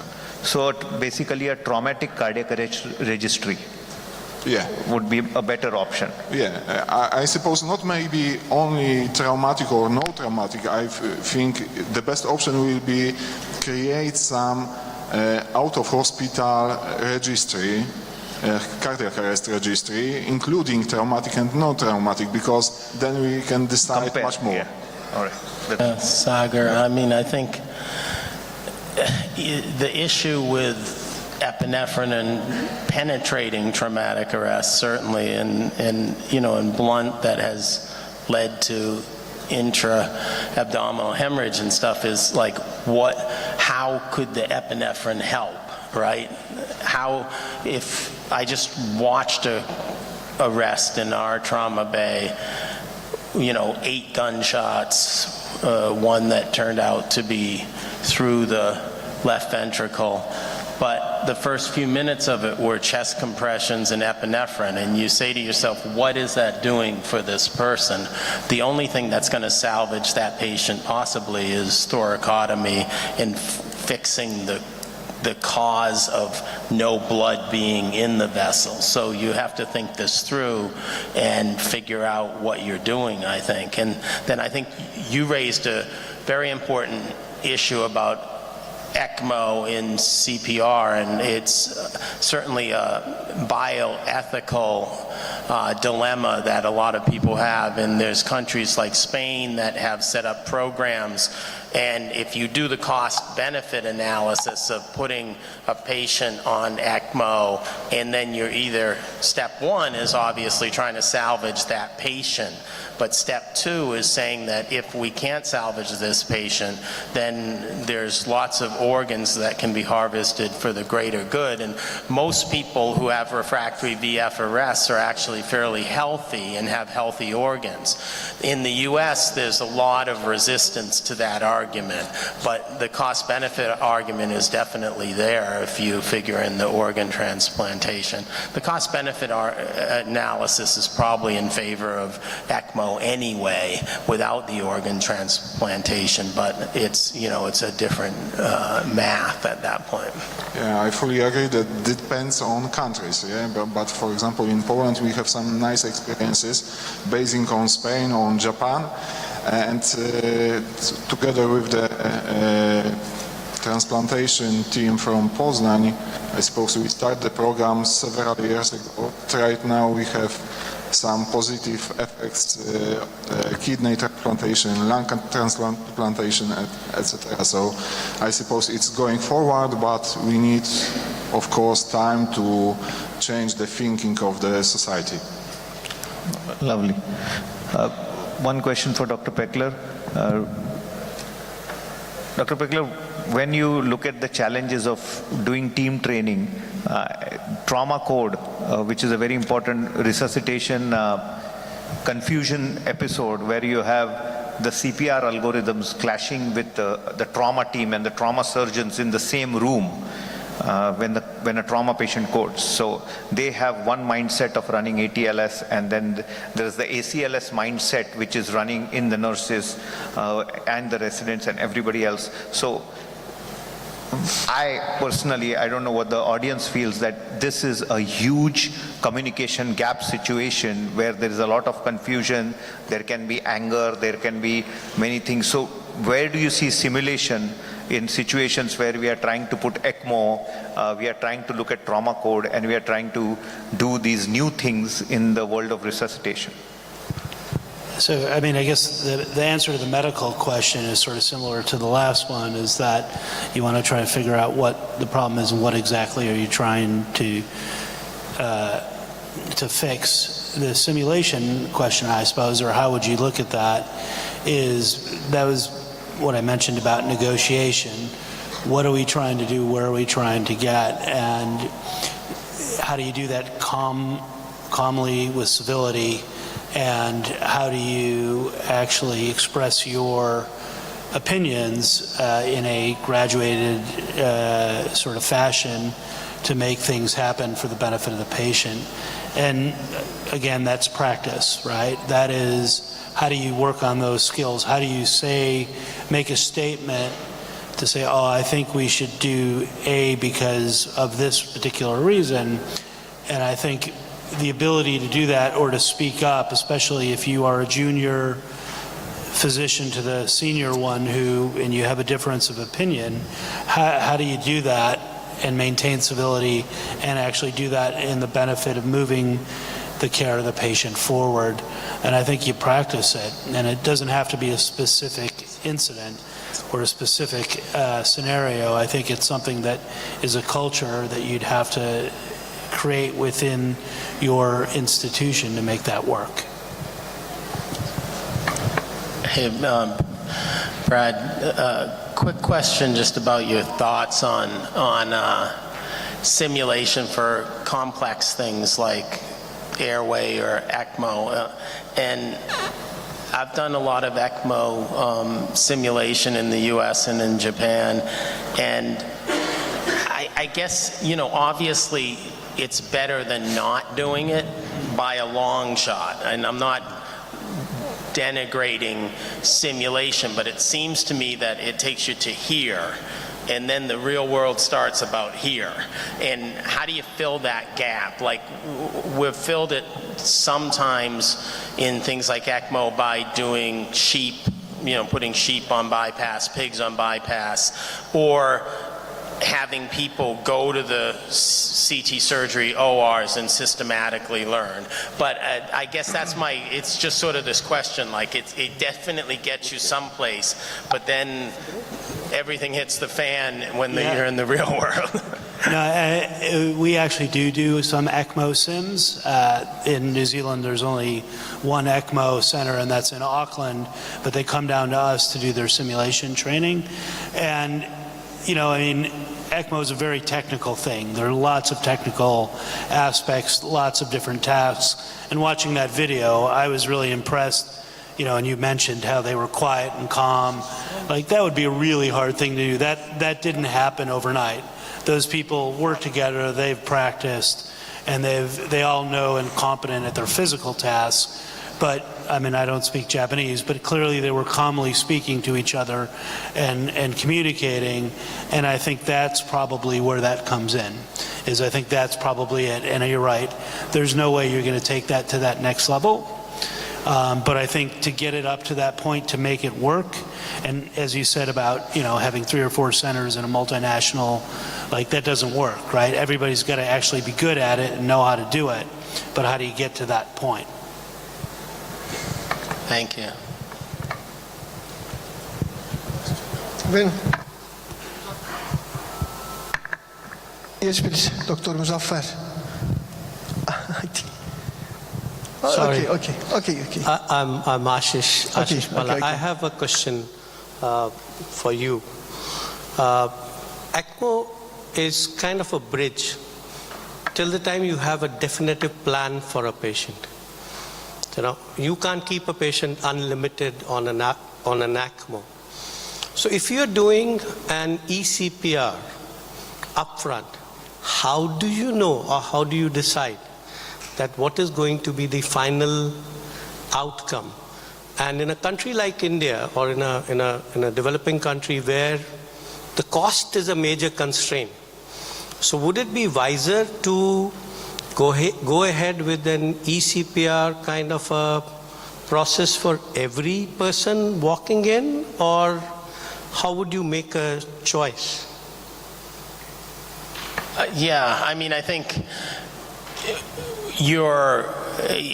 a lot of what we do in medicine is sort of Bayesian statistics and pretest probability, right? So I think, like in the US, in my emergency department, if you're in cardiac arrest, it's most likely from a fentanyl overdose, right? So there's probably no role of ECMO in that patient. We can get those patients back. Even 90 minutes after arrest, we can get a heartbeat again in those people, but their brains are already just gone, and we don't have a salvage strategy for their brain. So I think what you have to say to yourself is, do I have a reversible cause of arrest that was acute in onset? I mean, from my perspective, a 35-year-old woman who's either pregnant or postpartum who has an arrest, that person should go on ECMO, because you know why they arrested, right? They're a massive pulmonary embolism 90% of the time. So someone who's digging a ditch and grabs their chest and is in VF afterwards, we know what's going on. They have a coronary occlusion and that needs to be fixed. So that's sort of, I think, the approach to it versus putting everyone on ECMO, because I think there's so many patients that won't benefit from it. Yeah, and from our point in New Zealand, it's a very small country and we just would never have that kind of resource. And we've started to do it mostly ECMO for other things rather than cardiac arrest. As I said, it's only in Auckland and nowhere else in the country. And as I was thinking, you were talking, David, about the cost-benefit ratio, and in New Zealand, we sort of, as you would in India, it's the most for the greatest good, and unfortunately, we don't have sort of the volume that would actually make this worthwhile for us. And I think that's probably going to be something that you'd find quite frequently outside of really big places. Yeah, I mean, I would agree, and you just have to sift through these people, and that's why if you look at the ECPR protocols, they're trying to get to the patients with LAD occlusion or left main trunk occlusion or something like that. And then there's select other populations, overdoses that aren't opioids, beta blocker overdose, calcium channel blocker overdose, nortriptyline overdose, things like that respond to this kind of therapy. And then obviously refractory hypothermic arrests are perfect for this. Okay, thank you very much. Thank you very much. Any other question or comment? Okay, the last. Yeah, we'll take the last question. Last question. Thanks all of you for presentations. I am Ozan, an emergency medicine resident here. I want to ask Dr. David, and when deciding ECPR, do we have to choose a small group like healthy, witnessed collapse, and immediate CPR? Because I think there could be a selection bias, because this group already we expect good outcomes. What do you think about that? Small MCPR, ACPR, yes. If I'm understanding the question correctly, it's about, is it a small group of patients that would get this strategy? Is that what you're asking? Yes, and I think that group already we have expecting good outcomes, traditional CPR or ECPR. I think could be there a selection bias for to say ECPR is good. Sorry. Yeah. Yes, certainly all the studies to date are small groups of patients, and that was what I was trying to get at when I disagree with the stopping of those trials at the point they did. The problem with any pre-stopping strategies is it's dependent upon what you say the survival benefit of the intervention will be, and that's always just extracted from low-level evidence. So it's something to keep in mind when you think about how you power studies.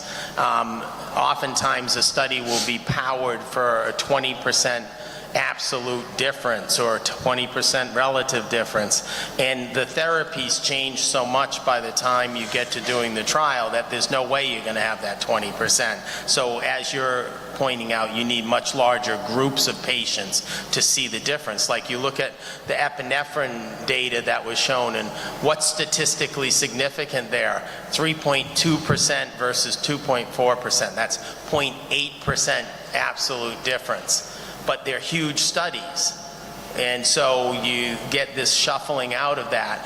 ECMO for ECPR needs much larger studies done at expert centers. It's just like when we do studies of stents, right, for coronary artery disease. We don't say, hey, you're a family practice doctor, you put the stent in, right? It's interventional cardiologists with expertise who do it. You need people with expertise in cannulating people in cardiac arrest and putting them on ECMO, and then you do the trial.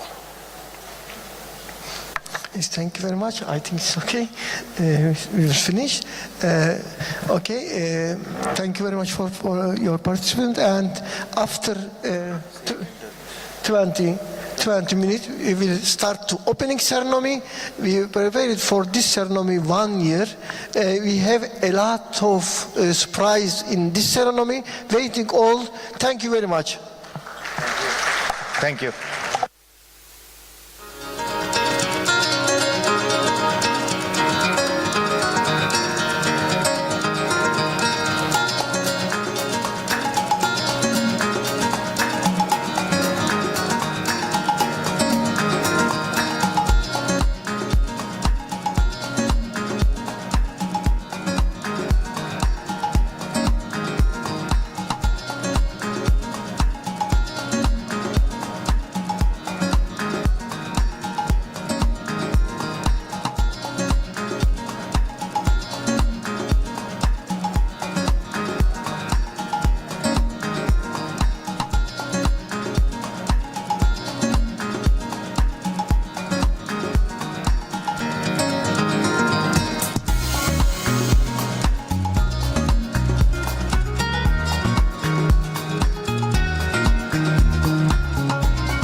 This year, we are commemorating the centenary of the Republic of Turkey.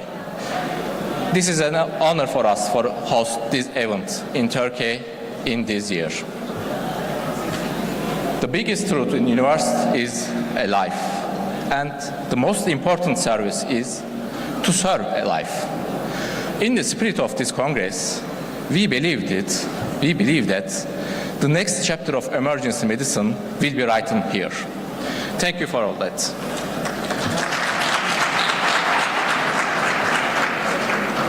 Firstly, I would like to express my deepest gratitude to our rectors, to President of EPAT, to President of VAJEM, and Director of VAJEM, and also to EPAT team, to VAJEM team, to faculties, to all who contribution for this event possible, and of course to you, all participants interested in VAJEM 2023.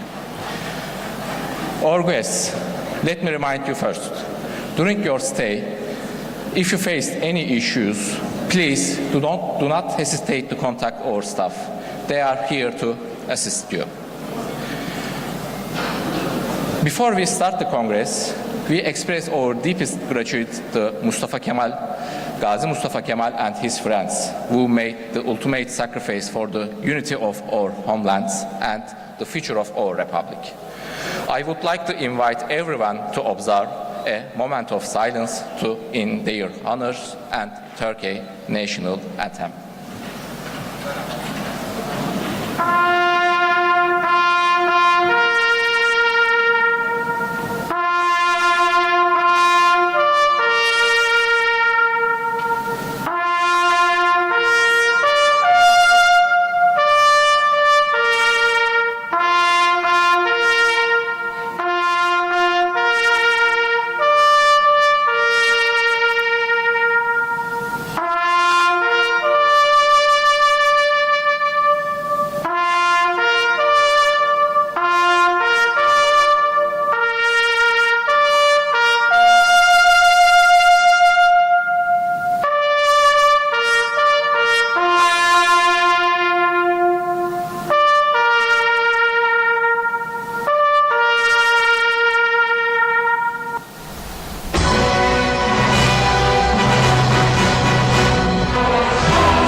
you may sit down.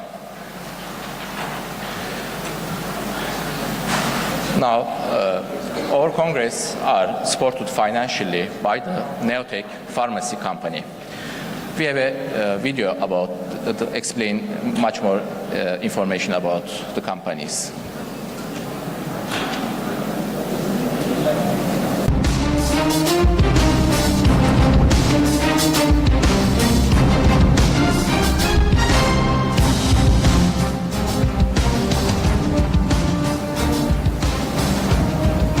Noitek Grup çatısı altındaki Celtis ilaç, insan sağlığını korumayı ve yaşam kalitesini arttırmayı hedefleyerek 1992 yılında Türk ilaç sektörüne adım atmıştır.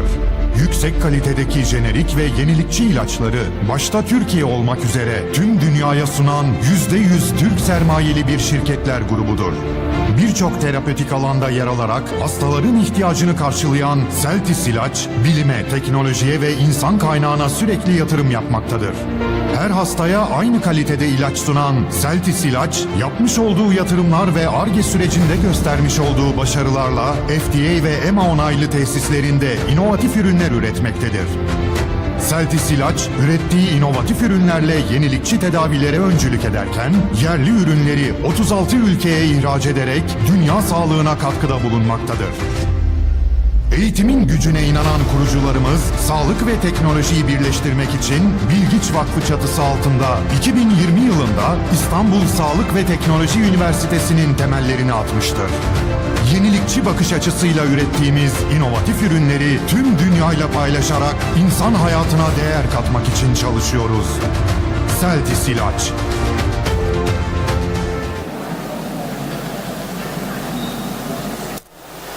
Now I'm pleased to invite Hulusi Sarıcaoğlu, CEO of Neotech Companies. Please come in.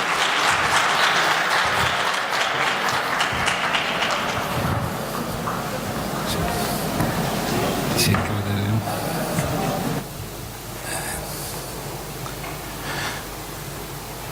Merhabalar. Öncelikle bize bu imkanı veren değerli derneğimize çok teşekkür ediyoruz. Böyle güzide bir toplulukta, güzide bir organizasyonda, uluslararası bir organizasyonda, uluslararası bir firmayı tanıtmak bizim için büyük bir mutluluk olacak. Biz Neotech Grup olarak çatımızda birçok ilaç firmasını barındırıyoruz. Bugün Celtis ve Basel kimliğimizle beraber burada olacağız. Ben kısaca Neotech'i sizlere anlatmak istiyorum.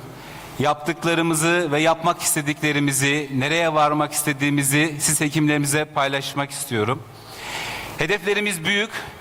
Hedeflerimizi güzel kılan belki de yarın kutlayacağımız 100. yılın arifesinde burada olabilmek. Bu 100. yılımıza layık bir firma olabilmek için neler yaptığımızı, neler yapabileceğimizi siz değerli hekimlerimize dilim döndüğü kadar anlatmaya çalışacağım. Çok da vaktinizi almadan tabii ki. 3000'in üzerinde sadece ilaç sanayisinde istihdam sağladığımız bir yapımız var. Bu yapımızın 35 bin metrekaresini şu an üretim tesisi olarak kullanmaktayız. Ve çok önemli bir unsur, bunun altını çizmekte de fayda var. 10 bin metrekarelik de Ar-Ge alanımız bulunmakta.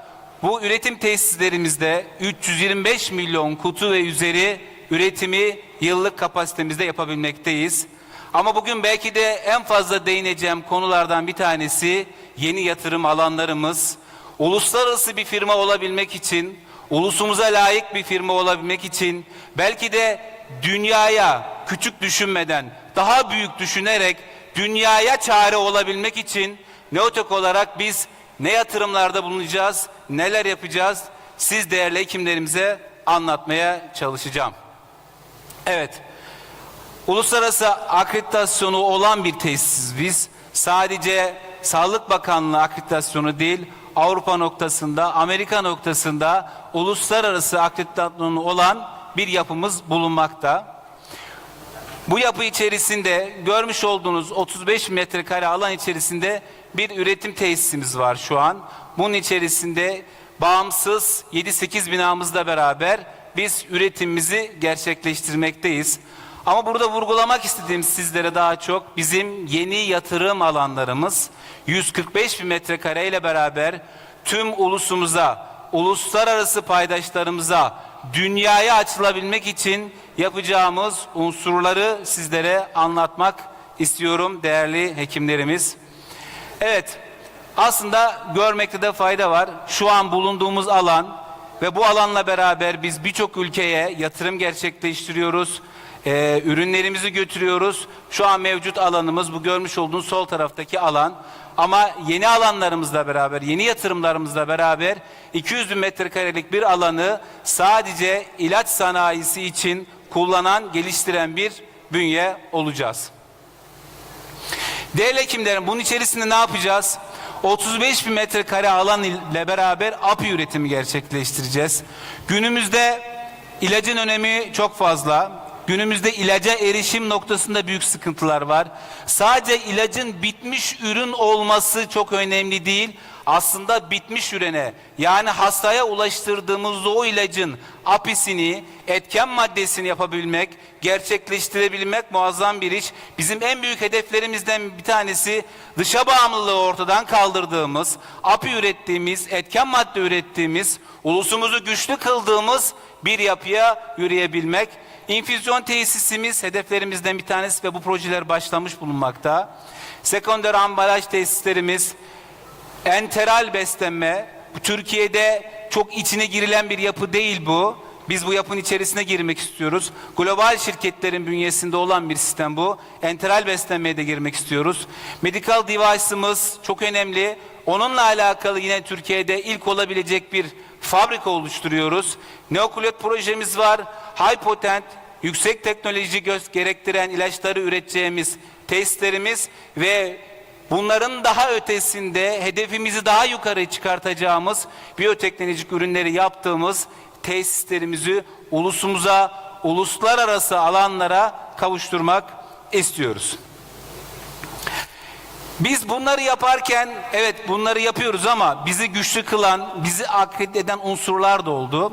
Günümüzde şunu çokça duymuşuzdur. Türkiye'den herhangi bir firmanın lisans almasını, herhangi bir global bir firmanın ürününü belki Türkiye için satış haklarını, tanıtım haklarını almasını çokça duymuşuzdur. Biz ama tam tersini yaptık 2015-16 yılları içerisinde. Uluslararası bir firmaya, çok uluslu, global bir firmaya ve full jenerik değil, orijinatör olan bir firmaya tamamen bize bağlı ürünlerin lisans haklarını verdik.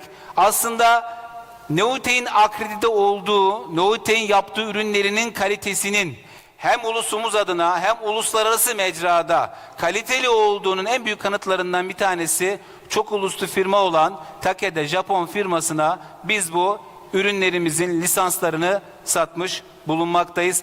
Bunu anlatmamızdaki sebep de şu, bu yapının teknolojik anlamda ne kadar kabul gördüğünün bir imajı olması adına sizlerle paylaşmak istedim. Bununla beraber etken madde sentezi, etken madde çok önemli. Bitmiş ürün evet önemli fakat o bitmiş ürünü elde edebilmek için de etken madde sentezi yapabilmek lazım. Biz API'yi, etken madde sentezini daha yüksek volümlü elde edebilmek için çalışmalar yapıyoruz. Ama hala hazırda astım ve koa alanında formoterol ve tiotropiumu endüstriyel boyutta sentezleyebiliyoruz. Bunun yanında Ar-Ge çalışmalarını yaptığımız ve sentezleyebildiğimiz diğer alanlarımızda bulunmakta. Bunu da siz değerli hekimlerimize paylaşmak istedim. Evet, biyoeşdeğerlik onayı dünya çapında aldığımız, uluslararası akredite edildiğimiz biyoeşdeğerlik çalışmamız var.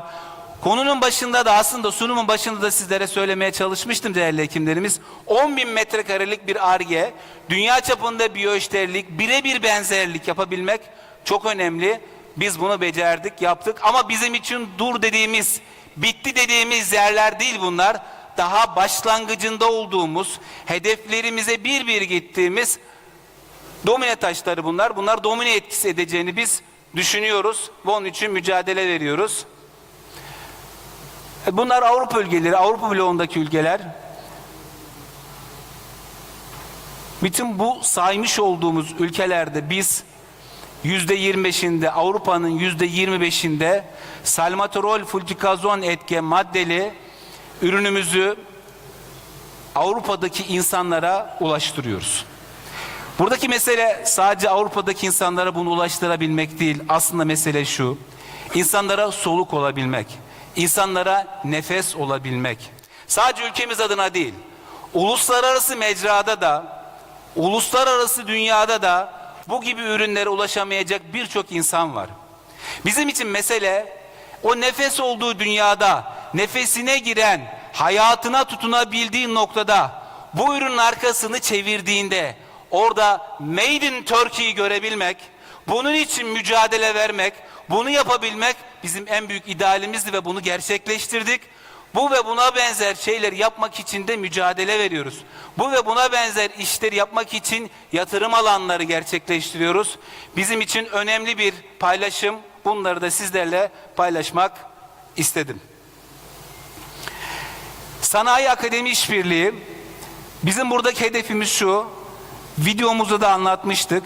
Yönetim kurulumuz, kurucularımız üniversite kurdular. Bu üniversite bizim için hani sadece üniversite işte öğrencileri eğittiğimiz, geliştirdiğimiz bir alan değil. Sanayi ile akademiyi işbirliğinde tuttuğumuz, birleştirdiğimiz ve en önemlisi bizim için yarınlar için, daha güzel günler için, uluslararası bir aktör olabilmek için faz 1 ve faz 2 çalışmaları yaptığımız, ülkemizin molekülünü bulabildiğimiz, geliştirebildiğimiz, insanlığa sunabildiğimiz bir ortam oluşturmaya çalışıyoruz ve bunun için mücadele gösteriyoruz. Bizim üniversitemizin mihenk taşında eczacılık var, tıp var, kimya var, bu ve benzer unsurlar var. Çünkü biz ilaç sanayisiyiz. Bu ilaç sanayisini geliştirmek istediğimiz en önemli unsur da akademik yapıyla beraber yeni moleküller, bağımsız moleküller, bizim olabilecek molekülleri yapabilmek. Bugün ulusumuz birçok başarıya imza atıyor. Birçok güzellikler yapıyor. Sporda yapıyor bunu, sanayide yapıyor, savunmasında yapıyor, her tarafında yapıyor. Bugün dışa bağlılığı ortadan kaldırmamız lazım. Biraz çılgın olmamız lazım. Üretmemiz lazım. Biz de bunun için mücadele veriyoruz ve üretmeye çalışıyoruz. Evet, yeniliklerin öncüsü olmaya devam edeceğiz. Biz uluslararası bir firma olduğumuzu düşünüyoruz. Bu anlamda Türkiye'nin en büyük inovatif firmasıyız. Bunun altını çizmek istiyorum. Evet, belki Türkiye'de en büyük cirolu firma olmayabiliriz ama Türkiye'deki en büyük inovatif firmayız. Endüstriyel anlamda Türkiye'nin gücü olduğunu düşünüyoruz ve bunu uluslararası alanda da yapmaya çalışıyoruz. Sadece ulusumuz için değil. Bu anlamda %100 yerli ilaç firması olan bizler, 100'ü aşkın ürün portföyümüzle beraber 100'ü aşkın ülkeye ihraç ederek Cumhuriyetimizin 100. yılına layık olmaya çalışıyoruz. Saygılarımı sunuyorum efendim.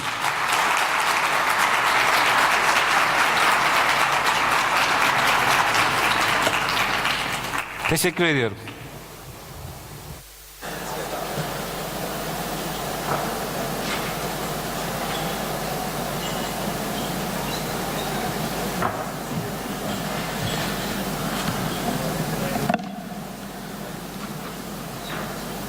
In this congress, we have participants and lecturers from all over the world. I would like to invite them to speak, please. Dr. Pekler, New Zealand. Dr. Carl, Canada. Dr. Pekler, New Zealand, please.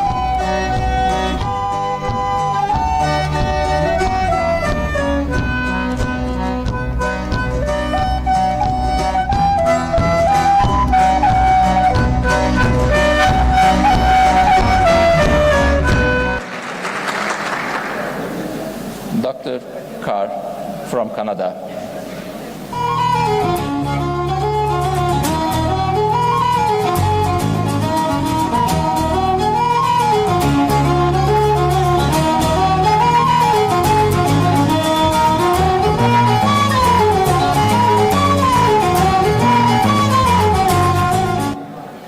Dr.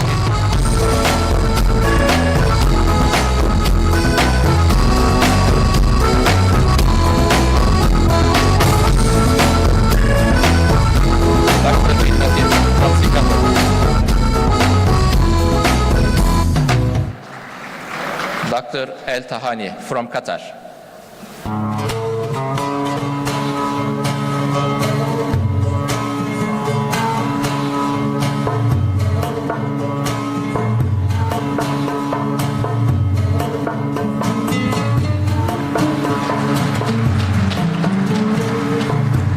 Dr. Buhai from India.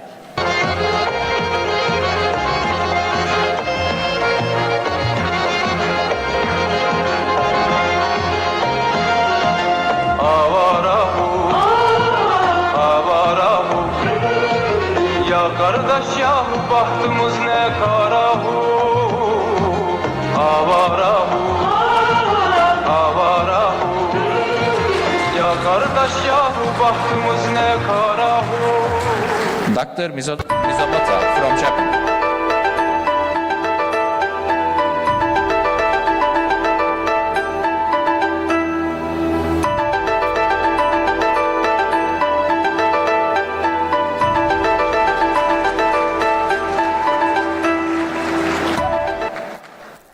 Dr. Kaze from Lebanese.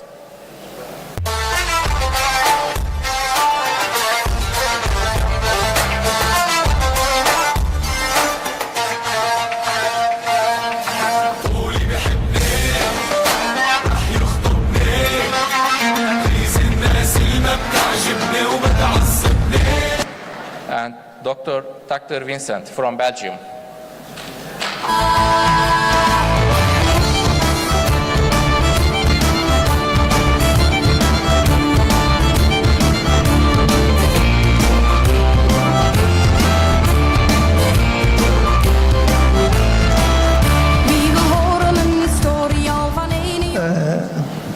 Okay, it's a big honor to see all in Turkey, and we want to give for the 1 minute for speak and say hello to all participants. Okay, brilliant.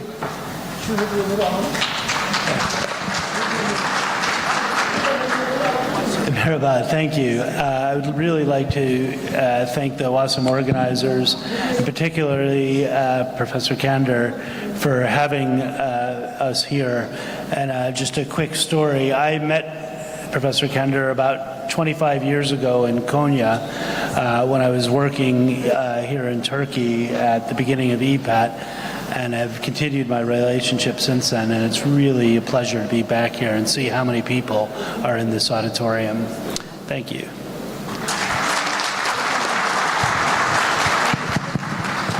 So, what an incredible honor.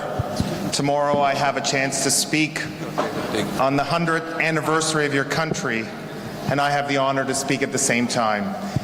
And at the same time, I know that for 25 of those years, the Emergency Physicians Association of Turkey has been thriving.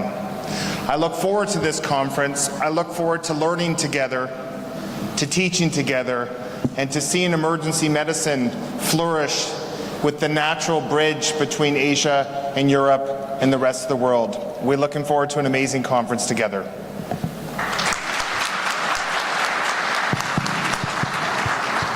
Good evening, everyone. Emergency medicine, in the beginning, evolved by having all of us be considered that we were stepping into other people's territory. Who was managing the supraventricular tachycardias, which cardiologists used to manage, who were reducing all the shoulder dislocations, where the orthopedic surgeon used to do them, and many more examples. We're doing all of that.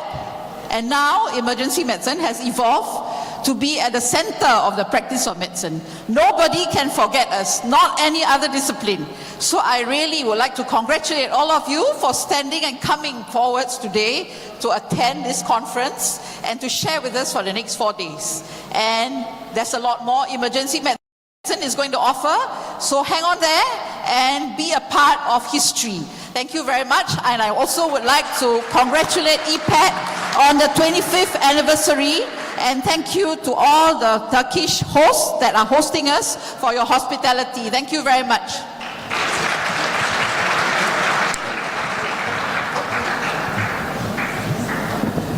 Hello. I bring greetings from WHO CSAT and it is really a great pleasure to be on the 25th anniversary of EPAD. This is the first time for me, but I feel that I've been there since last 25 years on the journey of emergency medicine of Turkey and India, which celebrated WASM, and it's really amazing. Every year it is growing bigger and bigger. So I congratulate the dynamic leadership of Professor Basar, who has been a friend as well as a dynamic leader who had taken Turkish emergency medicine to newer heights. Along with his team and along with the global team, I congratulate the people of Turkey for hosting this. Thank you very much.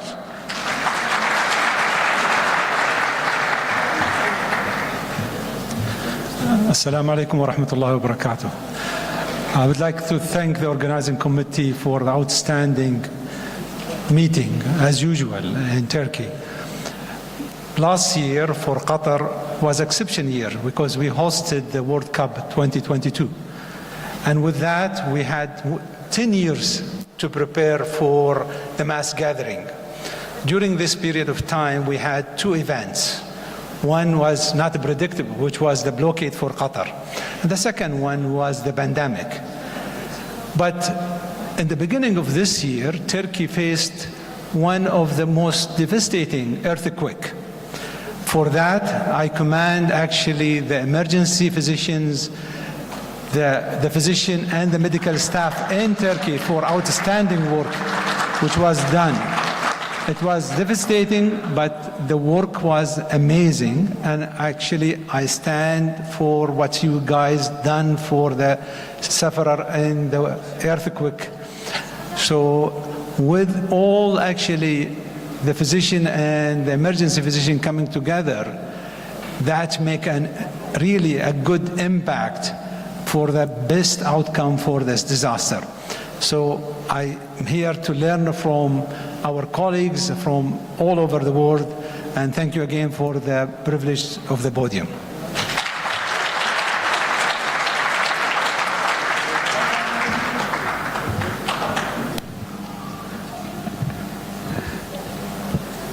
"24 years ago, I met Segar at the first Mediterranean meeting, which at the time was the first opportunity to meet Turkish colleagues and European colleagues and American colleagues and Middle Eastern colleagues coming together.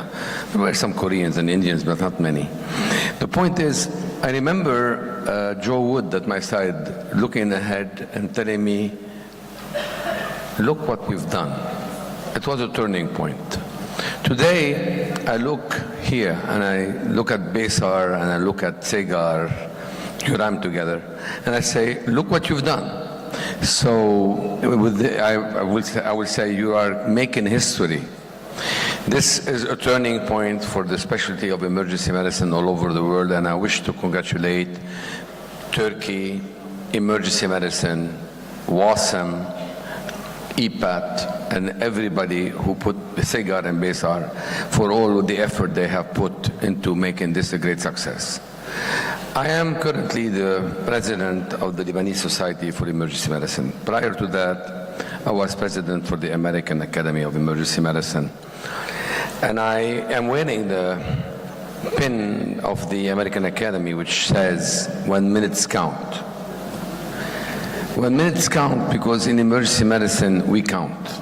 As you all have learned from Corona, we are not only the front line, but we are also the last line. So to see us all together, coming together to speak the same language, to create exchange of information, of material, of relationships, progressing together to really establish the specialty is a great honor.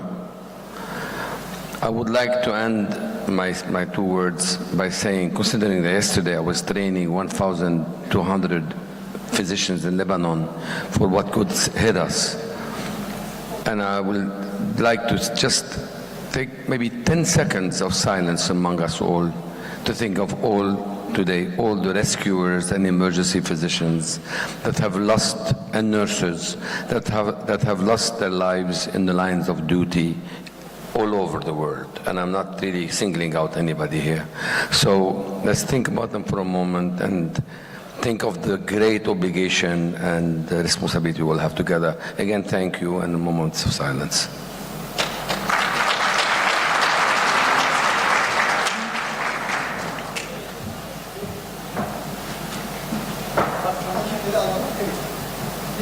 Hocam başta David Kerry'den başlayayım da. This is from Turkey. Zeynep hocam bana eşlik eder misiniz? Zeynep hocam. Bunlar Türkiye'nin eşlik hangisi var?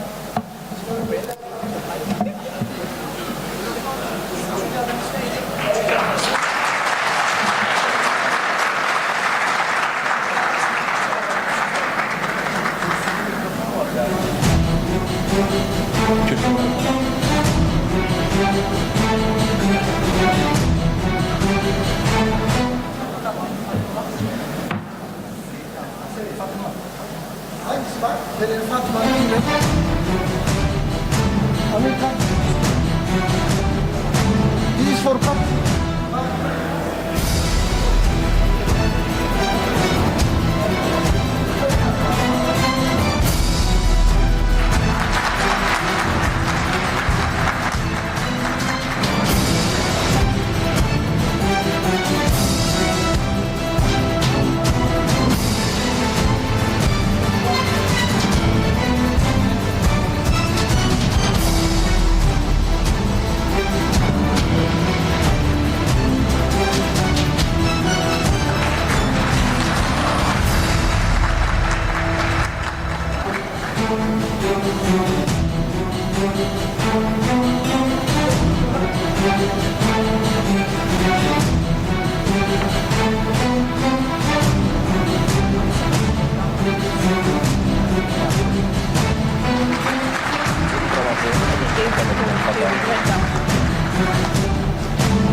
Kaldığım yerden devam edelim. Tamam. Şimdi neyi çalıyoruz?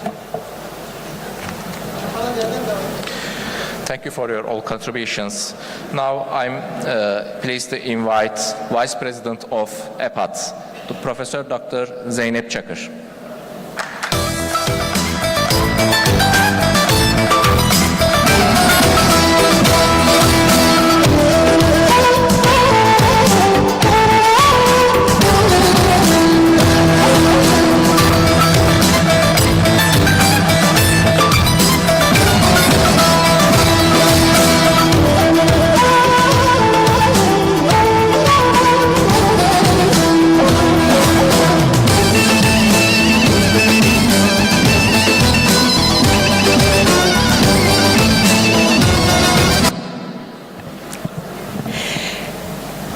Sayın Rektörüm, Sayın Atuder ve VASEM Başkanı, Sayın VASEM Direktörü ve 100 yıllık Cumhuriyetimizin en genç, en dinamik grubu, tüm AC'ciler, hepiniz hoş geldiniz. İyi ki buradasınız, iyi ki bu salondasınız, iyi ki bizlerlesiniz. Çok uzun bir yola çıktık. Bu yolu sizlerle yürüdük, sizinle beraber yürüdük.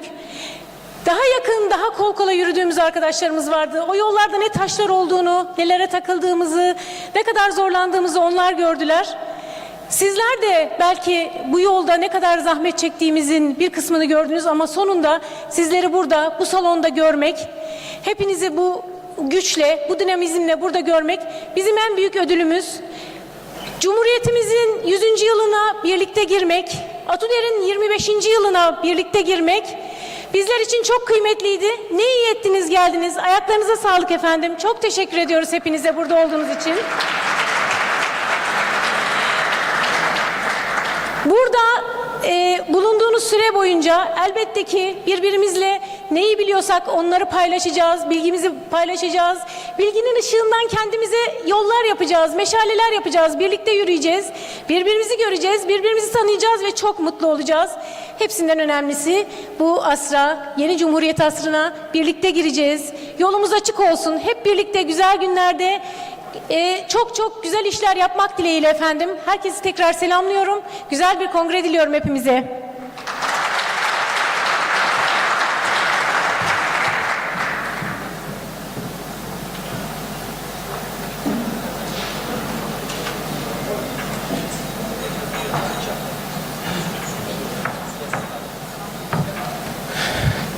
Now, I would like to invite the Rector of Health Science University, Professor Dr. Kemalettin Aydın.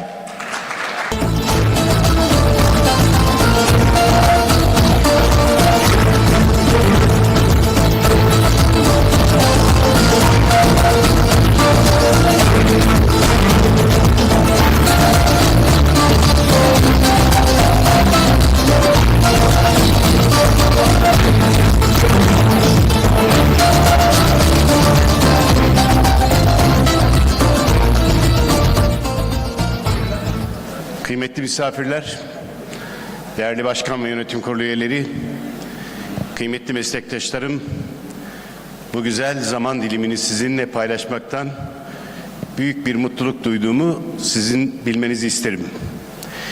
Öncelikle uluslararası anlamda katılımı olan ve bir dünya kongresi olan bu kongrede aramızda olan yurt dışından gelen misafirlerimize de Cumhuriyetimizin 100. yılının tadı içerisinde hoş geldin demek isterim.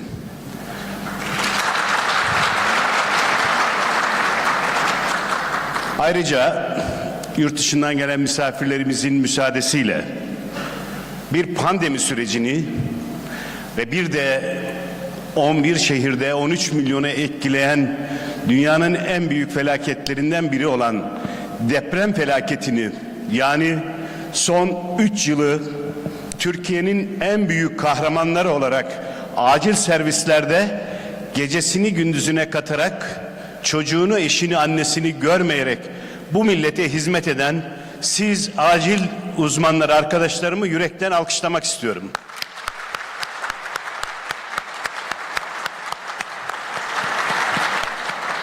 Hem burada hem de başka zaman dilimlerinde olan TAT ve Türkiye Acil Vakfı'nın üyeleri ve yönetimlerinin bu ülkeye acil hizmetlerinde nasıl katkı yaptığını, acil hizmetlerinin 1987'de 2,5 yıl o zaman acil uzmanının dahi olmadığı bir Türkiye'de mecbur hizmet kurası olarak Kastamonu Devlet Hastanesi acilini çeken birisi olarak, yeni nesil öyle kura çekildiğini bilmiyor. O zamanlar bundan 40 yıl önce devlet hastanesi acili çekiliyordu. 2,5 yılda biraz da sertifikalarımı tamamlarsam uzmanlık alabilecek gibi 2,5 yıl acil hekimliği yapmış birisi olarak huzurunuzda, aranızda olmak istedim.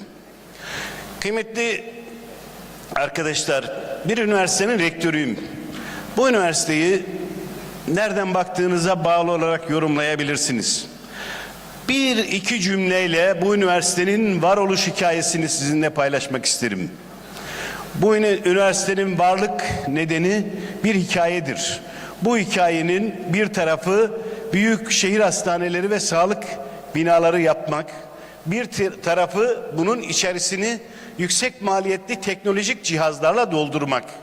Ama üçüncü ayağı yetişmiş insan kaynağı ile orada millete hizmet etme arzusu vardı bu hikayede. İşte bu hikayede Sağlık Bilimleri Üniversitesi 2015 yılında 2 kişi 2000 öğrenciyle başlayıp bugün 3500 öğretim üyesi ve 25.000 öğrencisiyle hizmet vermektedir. Ve Türkiye'de 60'ın üzerindeki eğitim araştırma hastanesinde kendi akademik gelişmişliğini tamamlamış ve onunla beraber hizmet ettiği kliniğe yüksek teknolojili ve yüksek sağlık hizmetini getiren kadronun millet ile buluştuğu bir hikayedir. Bu hikaye bir Cumhurbaşkanımızın hayal projesidir ve milletin daha fazla akademik yetişmişliği olan insanla buluşma hikayesidir. Öyle olunca da bugün geldiğimiz noktada 65 Eğitim Araştırma Hastanesi'nin yanında Somali'de, Sudan'da, Çobanbey'de, Buhara'da, Taşkent'te ve Filipinler'deki Bangsamoro'da dünyaya hizmet eden bir üniversite konumuna ulaşmıştır. Önümüzdeki günlerde de yeni dünya ülkelerinde hizmete gidecektir. Acil hizmetlerinin geldiği sürecin içerisinde bakanlıkta, Sağlık Bakanlığı'nda çok yakın çalışmış olduğum ve bu hizmetin oluşmasında büyük emekleri olan tüm genel müdürlerimize de bir huzurunuzda teşekkür ederken, beraber kongremize iştirak ettiğimiz Semih Korkut hocamızın da ne kadar acil sağlık hizmetlerinin gelişmesinde emeği olduğunu da paylaşarak kendisine de bir teşekkürü şahsen borç biliyorum. İlerlemeye arkadaşlar, çalışmadan gelince dersimize. Okey. Önce kısaca bir acil hizmetlerin Türkiye serüvenini konuşmak gerekirse 1900'lü yıllarda bir vatana muhabbetin yaralılara hizmet anlamında geldiğini, bunun bugün acil sağlık hizmetlerine evrildiğini, o günkü koşulları sizler biliyorsunuz. 100 yıllık bir hikayenin başlangıcı böyleyken, dünyada havadan hasta naklinin konuşulduğu 1917'lerden, daha sonra Türkiye'de de 1924'lerde başlayan bir sağlık hizmeti, onu 1924'te Besim Ömer'in Avrupa seyahatlerinde bu havadan sağlık hizmeti ve acil sağlık hizmetlerinin önemini içeren çalışmalarını yazdığı bir kitap Türkçe'ye çevrilmiş ve üniversitemizde bulunmaktadır. Türkiye'de bu sisteme kendini entegre etmeye çalışmış. 1941'lerde Türkiye acil sağlık hizmetlerinde kullanılmak üzere uçak yapmış. Hatta bu uçağı Danimarka'ya da ihraç etmiştir. Ama o günün koşullarında Türkiye'de bu fabrika ve bu uçak yapımının durdurulmasına karar verilmiş. Alınan siparişler de yaptırılmayarak bir sekteye uğramıştır. Elbette ki bu sekteye uğrayışın millet nezdinde de bir bedeli olmuştur ve kendim acilde çalışan birisi olarak bundan 35-40 yıl önce cebinizde paranız yok ise ambulansın sizi başka bir yere götürme şansı söz konusu değildi. Ben Kastamonu Devlet Hastanesi'nde çalışırken hastayı Ankara'ya sevk ettiğimiz zaman hasta sahibini odaya çağırıp, o günkü parayla söylüyorum, bilenler bilir, 254 TL Türkiye Cumhuriyeti'nin parasıyla maaş alırken 19 TL ambulansın mazot parasıydı. O parayı vermese devlet memuru da olsanız, Sosyal Güvenlik Kurumu'nun SSK'lı da olsanız o parayı vermeden hastanızı Türkiye Cumhuriyeti'nin mevcut imkanlarıyla götürülmez bir noktada acil hizmetleri, daha sonra 30 yılı aşkındır acil alanının gelişmesiyle beraber kırmızı taraf Türkiye'deki var olan kadro, mavi tarafta üniversitemizdeki var olan kadro, 129 profesör, 133 doçent, 149 doktor öğretim görevlisi Türkiye'de varken, üniversitemizde de 19 profesör, 36 doçent, doktor öğretim üyesi olmak üzere Sağlık Bilimleri Üniversitesi'nin de hızlı bir şekilde kadrosu artırılmaktadır ve özellikle acil sağlık hizmetlerinde hizmeti en üst düzeye taşıma arzusundayız. Peki Türkiye 20 yıllık bir geçmişle konuşacak olursak, 40'ını ben hatırlıyorum. Bundan 20 yıl önce acil yardım istasyonu 481 iken bugünlerde 3500'e ulaşmış. Toplam acil yardım ambulansı bundan 20 yıl önce 618 iken 6000 ambulansa ulaşmış. Yeni doğan ambulansı yokken bugün 50, bu yılın sonunda da 100'e tamamlamak üzere bir ambulans hizmetine ve diğer sağlık altyapısına yatırım yapılmıştır. Yine 20 yıl önce 383 bin vaka bir yılda taşınırken bugün 6 bin vaka, 5 milyon vaka taşınmaktadır. İstasyon başına düşen toplam ambulans sayısı 1,5 iken bugün 2'ye, istasyon başına düşen kişi sayısı bundan 20 yıl önce 138 binken bugün 25 bine inmiştir. Yani 3500'e yakın istasyon ile civarında 25 bin kişiye hizmet eder duruma gelmiştir. Ambulans başına düşen kişi sayısı da 100 binden 14 binlere inmiştir. Bu neyi sağlamıştır? Türkiye'de acil sağlık hizmetine ihtiyaç duyulduğunda ücretsiz ve dakikalar içerisinde ulaşılan bir altyapıya, bunun insan kaynağı olarak da siz meslektaşlarımın yetişmesiyle beraber güçlü bir Türkiye'nin acil sağlık hizmetine kavuşmuştur. Bugün pandemi sürecinde özellikle Batı toplumlarında, sokakta, evde ya da yaşlı bakım yurtlarında Covid'den ölen hastalar söz konusuyken Türkiye'de bir vaka dahi olmamıştır. Her kişi evinden veya istediği yerden hastaneye transfer edilmiş. Yoğun bakım, yatak açısından da Avrupa'nın en iyi rakamlarına sahip olan Türkiye'de herhangi bir Covid hastası mağdur olmamıştır. Batı toplumlarında ya da Avrupa'da gördüğümüz gibi. Biraz önce söylediğimiz gibi 1940'larda Türkiye'de bir hava ambulansı yapılmış olmasına rağmen ve durdurulmuş olmasına rağmen bugün Türkiye Cumhuriyeti'nin 13 istasyonunda 13 helikopter ve yine uçakla, yine deniz ulaşımıyla, yine bunların yanında kar paletli, snow truck, 4 seddeli, obez hastaların, yeni doğan hastaların transfer edildiği bir altyapıya sahip Türkiye Cumhuriyeti acil sağlık hizmetleri söz konusudur. Bütün bu aşamalarda hizmeti ve emeği geçen, ekonomik olarak katkısını sağlayan hem ülkeyi yöneten kadrolara hem de o gün Sağlık Bakanlığı'nda bu işleri yapan sağlık genel müdürlerine, acil sağlık genel müdürlerine ve tabii ki bu hizmeti en ciddi bir şekilde güçlü ve en başarılı şekilde yapan tüm acil uzmanlarına da yürekten teşekkürü bir borç biliyorum. Değerli arkadaşlar, bunun yanında bir de Sağlık Bakanlığımızda dünyanın en büyük kapasitesine sahip ulusal medikal kurtarma ekibinin var olduğunu, özellikle büyük depremde hem acil sağlık hizmetleri çalışanlarının hem de UNKE'cilerin büyük hizmet yaptığını sizlerle paylaşmayı bir sorumluluk bildim. Türkiye Cumhuriyeti bundan 100 yıl önce belirli bir şekilde bütün coğrafyası işgal altındaydı. İşte o işgal günü, o işgalde Türkiye'nin doğusundan batısının parçalanmış, bölünmüş ve Batı toplumları tarafından her birinin belirli bölgelere bayrağını diktiği bir yerde bu Türk milletinin içinden bir yiğit Mustafa Kemal Atatürk çıkarak Türkiye'nin bağımsızlığını, Türkiye'nin kurtuluşunu ve bugünkü Türkiye'yi yaşamamıza ve bugünkü Türkiye'nin Cumhuriyet değerleriyle beraber var olan Türkiye Cumhuriyeti'nin değerleriyle beraber bizi buluşturan ve 100. yılına gelen ecdadımıza huzurunuzda bir şükran, rahmet ve minnet sunmak istiyorum.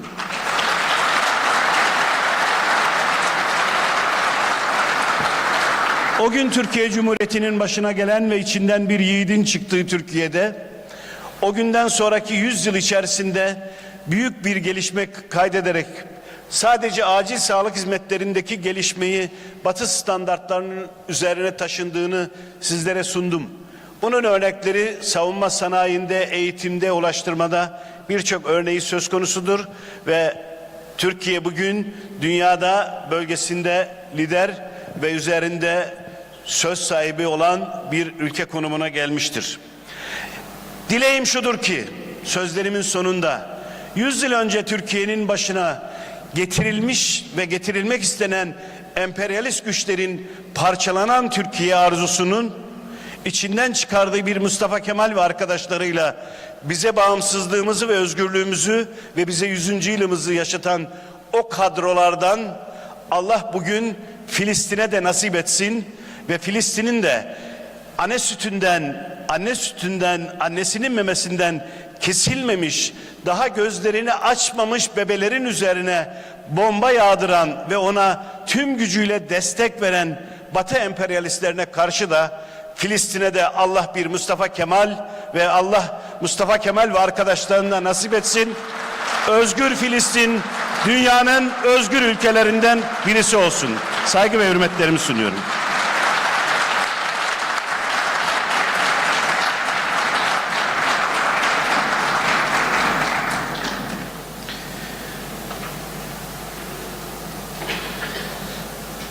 Now, I'm pleased to invite Professor Dr. Sagar Galkanvar, President of the Vajam.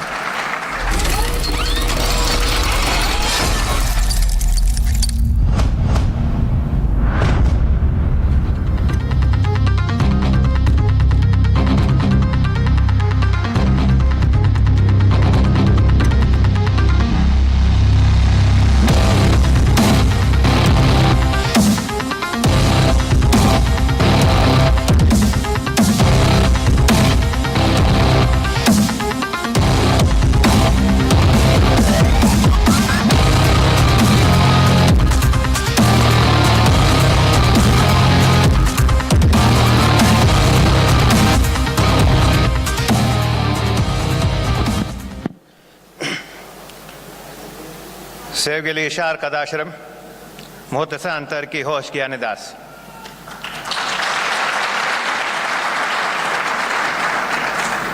Yedinci Cumhuriyet bayramınız kutlu olsun.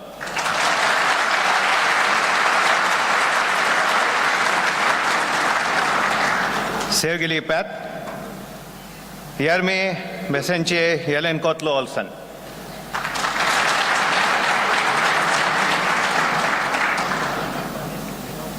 Tanım teri kurusum. Teşekkürler Hoca Başar Çandır. Atıdır, ente ve Türkiye.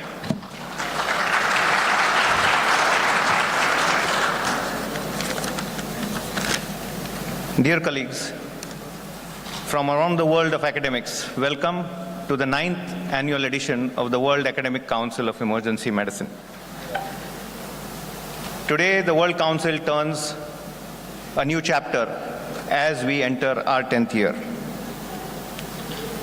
But this is also a great occasion when I am very privileged to speak on the eve of the 100th Republic Day of Turkey. I was looking through the pages of history in Turkey, and it was at this time that the founder of the nation was discussing what the name should be for Turkey.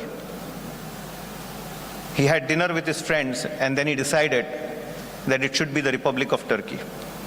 So at this very time, the Republic of Turkey got its name as I speak to you today, 100 years later, when we celebrate 100 years tomorrow. It is also a great occasion for EPAT because this is the 25th Etudar which is being hosted. It was founded in 1999.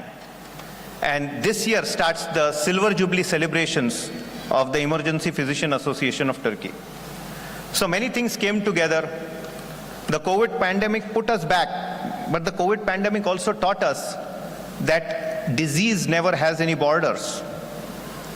Today, emergency medicine faces a major divide. It is the geographical divide, it is the economical divide, it is the educational divide, and the most important is the linguistic divide. Languages are a great hindrance for us to learn from each other all the time. This is the first time WASEM has tried to break that barrier, to bring a World Congress, to bridge that divide, to get colleagues from Korea, to get colleagues from Japan, to get colleagues from countries where other languages are prominent and spoken, and the science is discussed and developed those languages. Once we cross the barrier of the languages, we will be able to interact, share our science, and learn from each other. When I gave my TED talk last year, I spoke about collaborative creativity. It is very, very important to work together because COVID could not be defeated. There is COVID now, there will be something later. It is very, very important that we all join hands and connect via the language of science. There are many conferences held around the world, but academic has a specific meaning. Once you add the word academic, it carries certain amount of weight. Our specialty is totally existing because there are patients. If there are no emergency patients, we don't have to exist. The nurses don't have to exist, the hospitals don't have to exist. So our whole specialty is patient-centered. Academic means patient-centered research, patient-centered education, and patient-centered quality care. When these pillars come together, academics takes a different meaning. Nowadays, we have all knowledge available on the web. Videos are there, YouTube is there. But academic conferences talk about what's next in emergency medicine. What's going to be the future of emergency medicine? Today, simulation, sonography, migration medicine, disaster medicine are taking new frontiers. Toxicology, hyperbaric medicine, hospice care, ECMO, all resuscitation science are taking new leaps. COVID taught us that a small virus can throw us off the block, and we literally fought for air. We fought to breathe in that pandemic. So a lot of things happened which brought us all together. One important fact is, if you fail to learn from each other, you will learn to fail with each other. So you should always learn from each and every one. When EPAD bid for WASEM to be hosted in Turkey 6 years ago, I met Professor Bashar in Orlando. So I called him, I said, I want to meet you. He said, well, I'm coming to Orlando for the American Academy meeting, and I want to meet you. So there was at 11 o'clock at night, a simple man sitting outside McDonald's, discussing what he wants to do for Turkey. What is his vision for Turkey? How he wants to bring the world to Turkey and present Turkey to the world. He talked to me about various things achieved by EPAT, the multiple journals, the TV channel, the conferences, the workshop ideology. It is a holistic system. When you develop a specialty needs a newsletter, it needs media, it needs a journal, it needs a conference, it needs a workshop. But after achieving that nationally, a country's specialty wants to present itself internationally. And that was the time when he said, I want to take Turkey to the global level. And it took us 7 years to bring WASEM to Turkey, but he waited patiently. I think such a vision is needed in every specialty. A leader, a champion is needed, because you need to have a direction. What we see is that we get too bogged down in diplomacy, we get too bogged down in day-to-day affairs that we forget that patients need better care every day. And it is conferences such as these which help us develop better care algorithms. The world will learn from what happens in Turkey, and Turkey will learn from what happens across the world in many, many situations. Each and every session has been designed to have a 360-degree approach. You will not find sessions on chest pain, shortness of breath, UTI, pneumonia, but the next frontier. So you will see simulation, ultrasound, education, research being integrated into each session. So each session is something different, something unique, something to remember. And that's very important. I want to give a round of applause for Behshat Al, Professor Behshat Al, who spent more than 200 hours with me across the continents designing the schedule, which took 79 revisions because we had to coordinate. A big round of applause, please.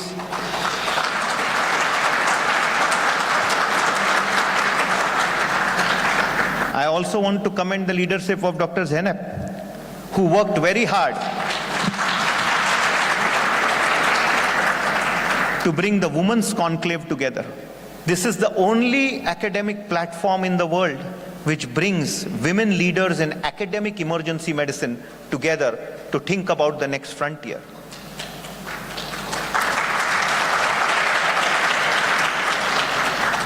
The best multitaskers, not to be against anybody, are women. They manage the home, they manage the relationships, they manage their patients and manage their job and still continue to provide care every day. So it is commendable to the leadership of women that we are holding the Women's Conclave at WASEM 2023. So these were the unique things we did. One of the other things which we have brought is gaming. So tomorrow, the World CPC competition will be held, where 19 teams from around the world will compete across 9 time zones to fight for the world championship of clinico-pathological case. So a case from one university is being solved by another university and vice versa. And in a round-robin format, the person who solves the case wins the competition. So it is a 9-hour competition which will start tomorrow. And gaming is an important part of learning today.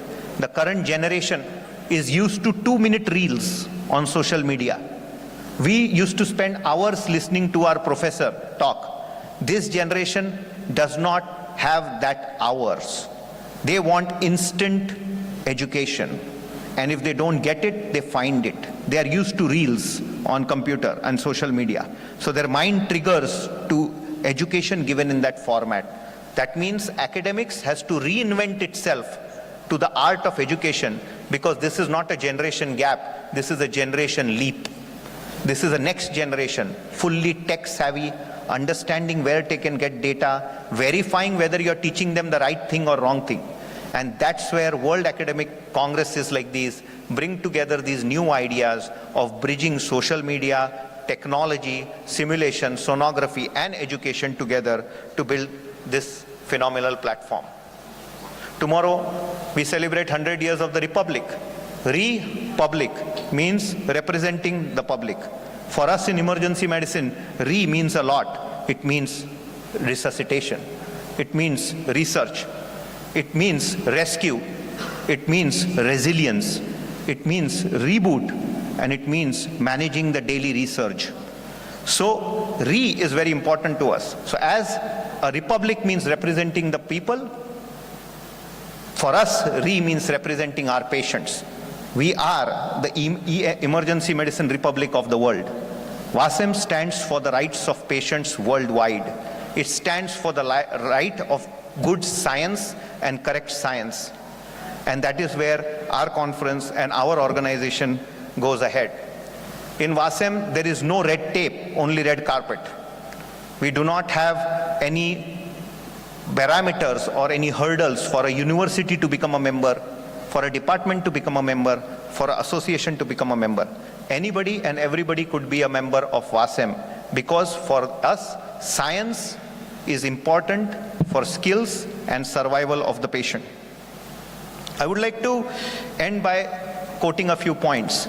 It's been 10 years since WASEM. We have been able to establish a global dominance in terms of our simulation models, our ultrasound models, our big data models, as well as our focus on disaster management.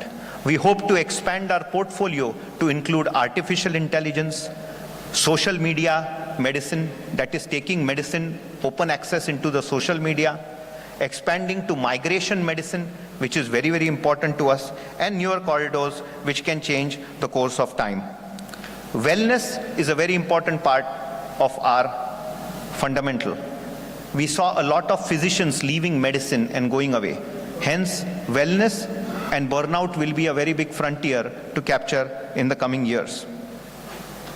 We want to work with everybody who wants to work with us. I have 4 words which I would end my speech. In WASEM, I have always believed we have to come together, we have to commit together, we have to work together, and finally, we have to win together. Thank you very much, and God bless you all.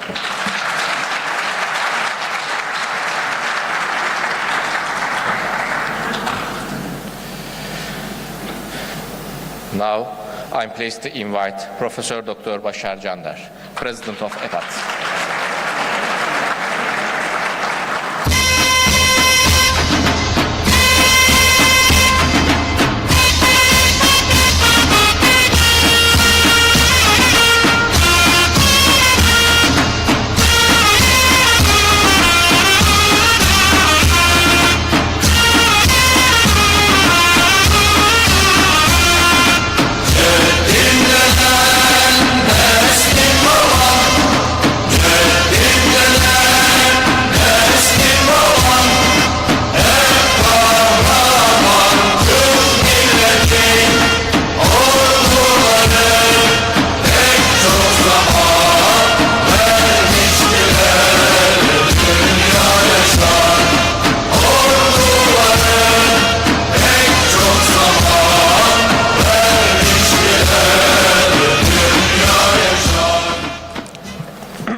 Evet değerli arkadaşlar, çok güzel bir açılış töreninde bir aradayız ama tabii konuşulacak çok şey konuşuldu.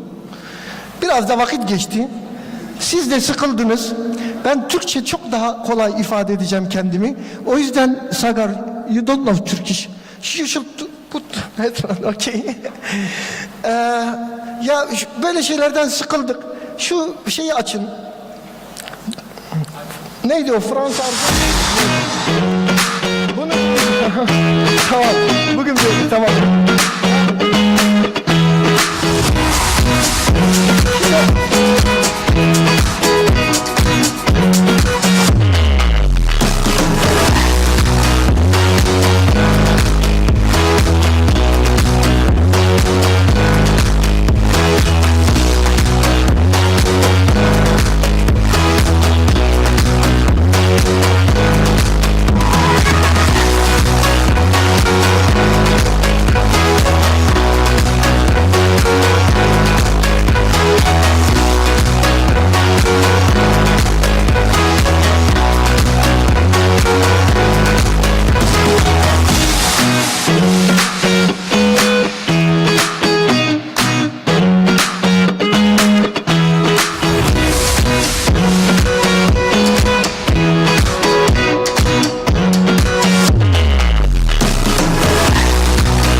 Şimdi arkadaşlar şurada görüyorsunuz kaç kilometre olduğunu saydı mı buradaki konuşmacılar kaç kilometreden gelmiş. Bilene 3 yıl kongre sözü veriyoruz. Şu anda kaç kilometre yapılmıştı bilen var mı?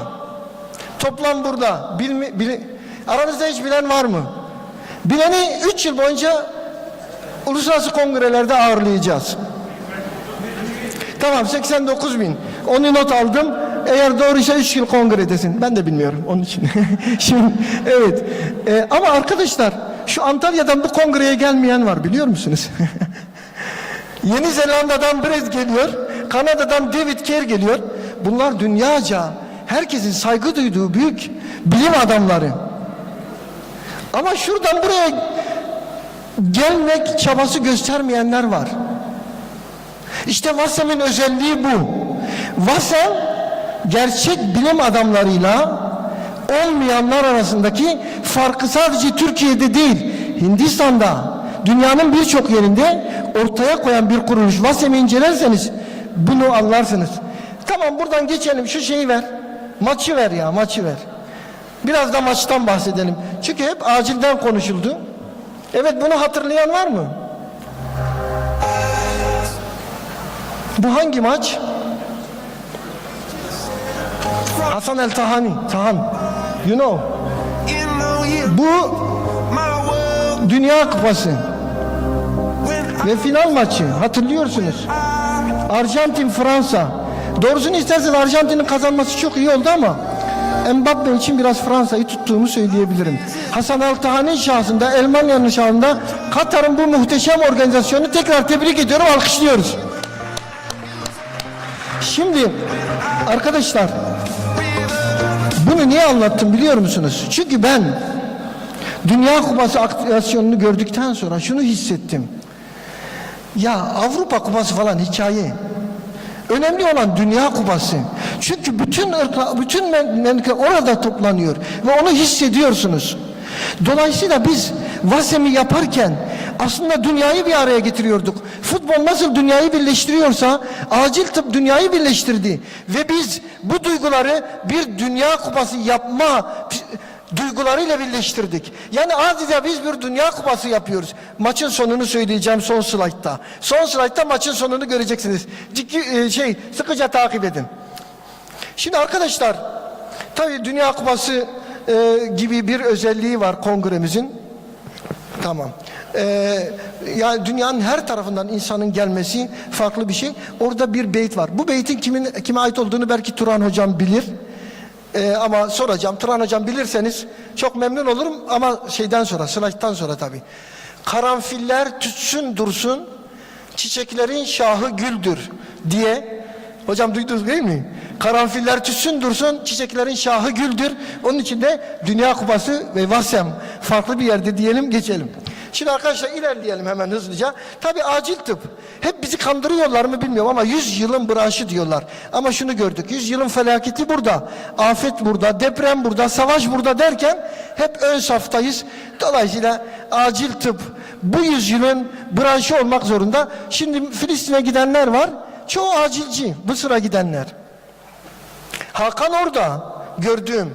Eray orada. Hocam 3-4 kişi daha var acilden bildiğim kadarıyla. Acilciler orada. Yani sonuç olarak biz hep ön safta olmaya devam edeceğiz. Şimdi acilin sorunları var. Türkiye'den örnek bilemiyorum. Hindistan'ı da arkadaşlar söylesinler. Türkiye bakın normal bir gün bu. Normal bir gün. Afet değil. Normal bir gün acilin önü. Bu da Sultanbeyli acili. Acil burası. Çarşı değil.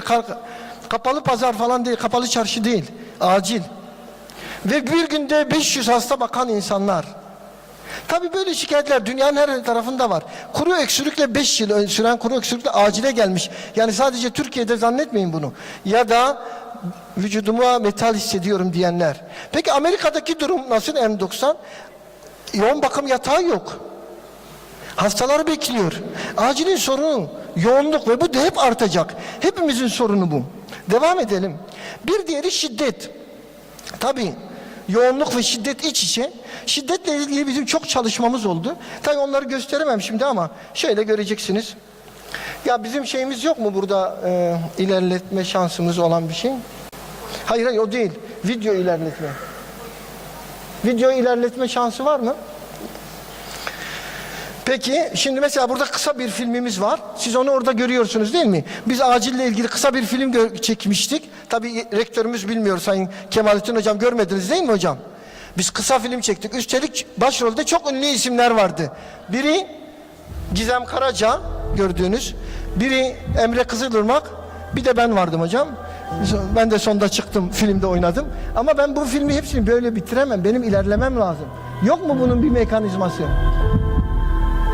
Oradan ileri atamıyor musunuz? Neyse böyle gideceğiz. Vaktimiz yok o kadar hepsini seyretmeye. Ama bir de açılışlar var böyle. Neyse geçiyorum. Kamu spotu yaptık. Şiddetle ilgili elimizden gelen her şeyi yaptık. İşte gördüğünüz gibi. Tabii acilde çok çalışılıyor. Bu Amerika'dan bir örnek. Bunun sonu böyle. Gece şifti. Tabii bu önemli bir şey ama şimdi başka bir şey göreceksiniz. Bu da benim fotoğrafım. Vasem'den önce, Vasem'den sonra. Doktor Sagar. Before and after. Thank you.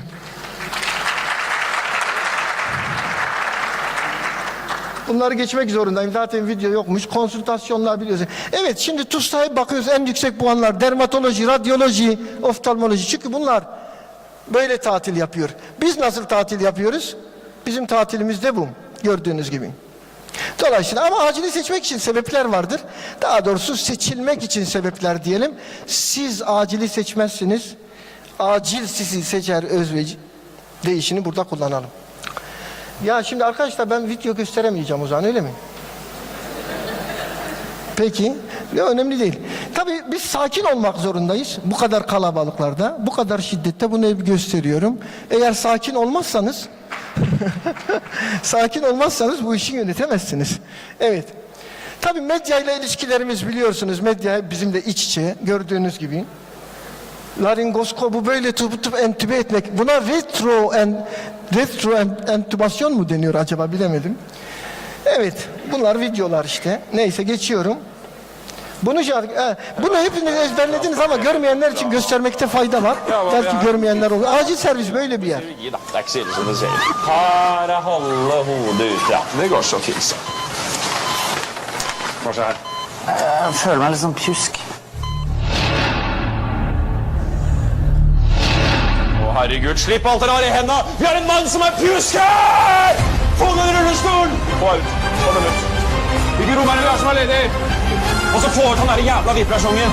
Sånn, få han her. Så få tak i noen store puter fra barneavdelingen! Herregud, han har nesten 38 i feber! Hastalarımızın istediği bizden bu Covid'den sonra o kalabalık acil servisler böyle olmuştu. Smashing through it, but it's going to be hard otherwise. Bu golü hatırlayan var mı? Arada futbol. Ronaldo'yu tutuyorum doğru ama burada umarım çalışıyordur. Ayer el mister de Bayern dijo que era imposible clasificar por el final for Bayern si no marcaban aquí. ¿Estás de acuerdo con él? Antalya Spor tamamen bir söylenti. Ben aslında Atider'in acil kongresine gitmeyi düşünüyorum yazın. Anlaşılmıştı ya. Bunu da görelim. Dur geri alalım. Geri nasıl alalım? Kim elledi ona? Heh. I just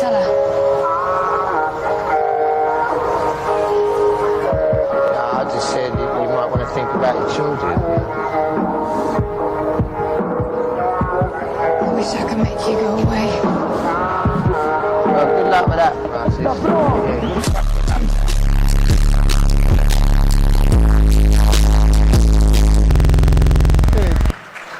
Şimdi arkadaşlar tabii bizim çok renkli olur açılışlarımız ama dediğim gibi maalesef ben ilerlemek istiyorum ama böyle bir şansım yok. O yüzden sadece böyle bir şey göstereyim. Roger Dickerson, the Mesela president of the ilk Emergency açılışımız Medicine Roger Dickerson'ı Society biraz of hatırlayalım. South Africa and Nasıl member of the yapmışız? Presidential Committee of EPAD Intercontinental. The floor is yours.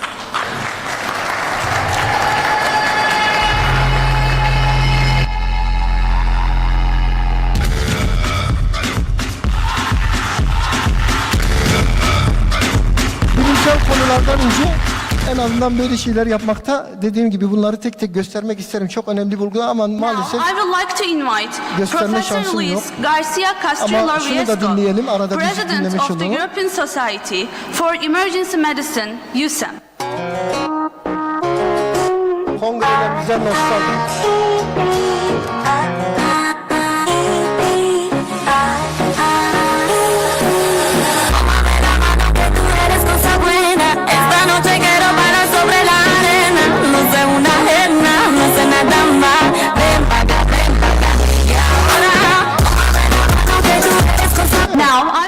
Evet devam edeceğim. Ülkeleri böyle dediğim gibi bir araya getirip ortak dil kullanmak bizim için çok önemli. Tabii bunlar giderek ilerleyen bakın Çince dahil, Rusça dahil, İngilizce dahil kongremizden örnekler verdim. Burada çok güzel videolar var ama sizin vaktinizi almamak adına isterseniz hocam ben sizin açılışınızı çok sevdim derseniz bir gün size ayrı bir yerde açılış dersi anlatırım. Ama şu anda vaktimiz yok. Şimdi Covid ile ilgili mücadelemiz en çok tabii Kemalettin Hoca ile en çok beraber orada bir tek ben onu kendisine de söyledim. Yani herkes televizyona çıkıyordu ama gerçekleri en iyi anlatan Kemalettin Hoca, bir de nacizane arada ben oluyorum diye söyleyelim. Gerçekten o konuda büyük mücadele verildi ve biz o sırada hemen her şey ilk kongreleri biz yaptık. Turan hocam dünyada ilk Covid kongresini yaptık. Dünyada ilk Covid kongresini biz yaptık Türkiye'de online. Geçiyorum. Ya ona haberlerde yer aldı. Bunlar çok güzel. Tabii çok güzel tebrik ediyorlar bizi her zaman. Bunlar güzel şeyler. Geçiyorum ama bu ya bir geri alır mısınız? Şimdi bazen soruyorlar. Ya sevgili babalar bu uzmanlık dernekleri ne işe yarar? Bakın hiç bizim müdahalemiz yok. Şu Onur Sakarya tanımıyorum orada. Atuder işlerinde en aktif çalışanlar. Biz bazen bir günde 6 bazen yılda 400 aktivasyon yapan bir uzmanlık derneği pozisyonundayız. Şimdi uluslararası birçok sempozyum yapıyoruz. Kongreler tek değil. Bunları Katar'da, Amman'da, ondan sonra başka yerlerde birçok bakın Ürdün'de bunları yapıyoruz. Bu eski bir şeyden kalmış herhalde. Paradan 6-0 atamıyor. Bu 6 Kasım'ı hatırlatıyor. Bu niye burada? Çünkü 6 Nisan da bizim için önemli. 6 Nisan bizim bir günde 6 aktivasyon yaptığımız ve bunların 3'ü farklı ülkelerde olmak üzere. Tabii Suudi Arabistan'da kendileri burada değil. Sempozyum yapmayı beceren tek dernek olduk onu söyleyelim. Kolomba'da Vasem'le çalışmalarımız vesaire. Ukrayna'da, Makedonya'da, Kazakistan'da, Azerbaycan'da, Hindistan'da vesaire böyle devam ediyor. Bunları geçiyorum. Zaten bunları ara ara size anlatıyorum. Bir sürü kurs veriyoruz. Hemen hızlı geçelim ama bu sayfaya sığmayacak. Hemen her konuda arkadaşlar kurslarımız devam ediyor. Bunu da böyle geçmiş olalım. ATLS kursları bizim için çok değerli kurslar. Onlar da Behçet Hoca, Sono School, devam ediyor. İleri kardiyak yaşam desteği kurslarımız devam ediyor. Burada bir örnek var gördüğünüz gibi. Kurslarımızda bunları öğretiyoruz.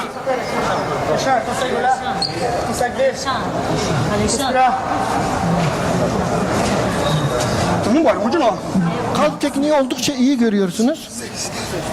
Masaj tekniği.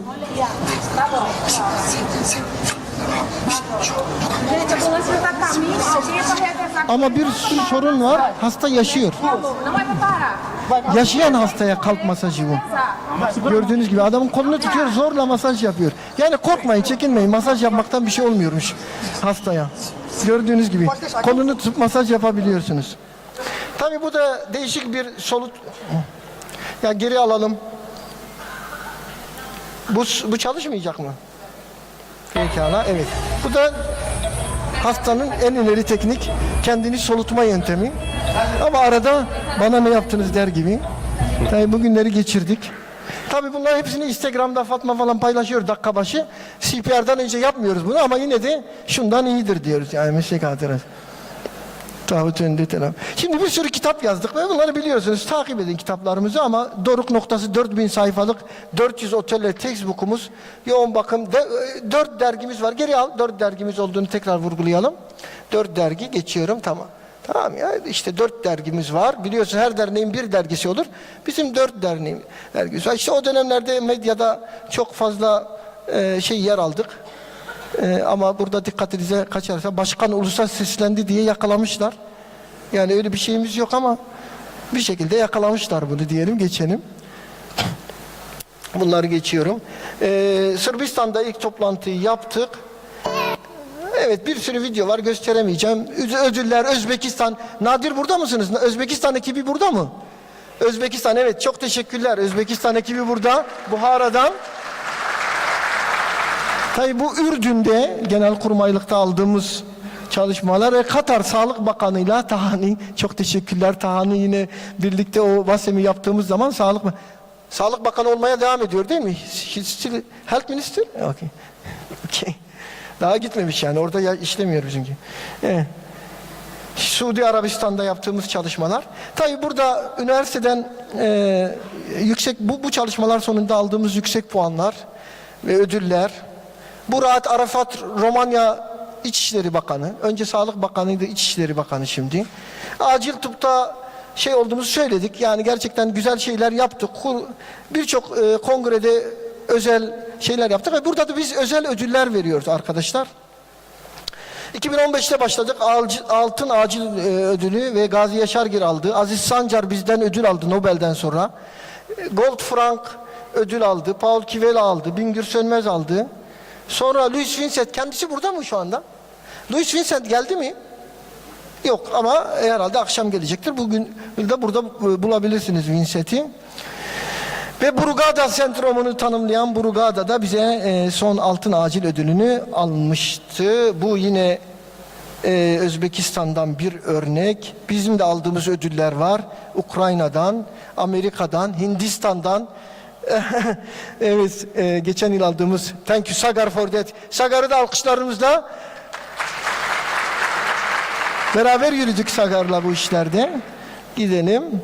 Tabii Türkiye 100 yılın felaketini yaşadı ve hemen Vasem olarak bu felakette Türkiye'nin yanında olduğumuzu zaten gösterdik. Depremde anlattık neler yapabiliriz, ne edilebilir. Ama yine burada Malezya, Doktor Alvi, burada mı Alvi? Doktor Alvi, evet, alkışlayalım. Malezya, Sırbistan, direkt bakın bunlar bize bakanlığa değil derneğe yazdılar ve yardım etmek istiyoruz dediler. Biz onları bakanlıkla buluşturmaya çalıştık. İspanya, Özbekistan yine ve Amerika'dan destek mesajları, destek şeyleri geldi. Şimdi arkadaşlar, sonuç olarak biz buralara kadar geldik. Ve bu gördüğünüz 3 güne biz 1 yıl hazırlandık. Yani gerçekten çok büyük emeklerle bu kongre burada ama bu bütün emeklerin hep hayalimiz şuydu. Hayalimiz şuydu. Bu kadar uğraştık, bu kadar çalıştık, bu kadar didindik. Şu açılış dolsun, dersler dolsun, sayılar artsın ve gerçekten rekor sayılara ulaştık. Bu sizin katkınız, oldu. Asıl alkışı siz hak ediyorsunuz. Buraya katılan herkese alkışlıyoruz.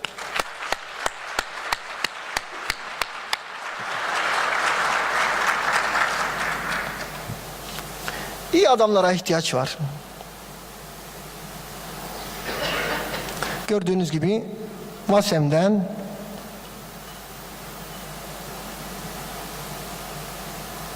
son slayta geldin mi? Peki. Vasem'de bir sürü konuşmacımız var. Bu çalışır mı? Bunu da Hindistan, en çok katılımcı Hindistan'dan. Onlar için Türk model bir şarkı buraya koyduk.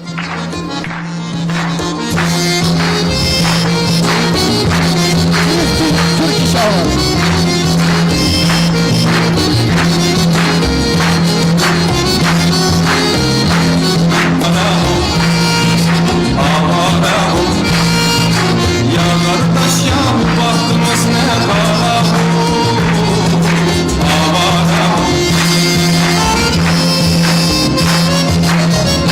Buradaki senim arkadaşlar. Evet, çok güzel. Gerçekten Hindistan'a özel teşekkür ediyoruz. Tabii dünyanın geleceği de çok önemli bir yer olacak Hindistan'ın. Onları söyleyeyim ve şimdi de gerçekten büyük bir güçle beraber yürüyoruz Hindistan'la. Birlikte yürüyoruz. Umarım ki dünya geleceğinde de güzel adımları beraber atacağız. Tabii bütün bu şeyler sonra maçın sonucu bu. Evet, maçı kazandık biz hepimiz bu şekilde. Ama kazanırken de bu haldeyiz. Bu haldeyiz. Ancak bu şekilde kazanabildik. Şimdi tabii ki konuşmam bitti ama bakayım saate. Bir dakika bekleyin. Şimdi arkadaşlar bu şeyin ödül kısmı var. Bir de ödül kısmı var. Ödül kısmı var şimdi toplantımızın. Ama çok kısa sürecek. Çok kısa sürecek. Ama öncelikle bazı teşekkürler etmek istiyorum. Burada bize gerçekten bu zor süreçte çok fazla emek sarf ederek yanımızda olan yönetim kurulundaki bütün arkadaşlarımız. Ayağa kalkabilirler mi? Evet, onları alkışlıyoruz.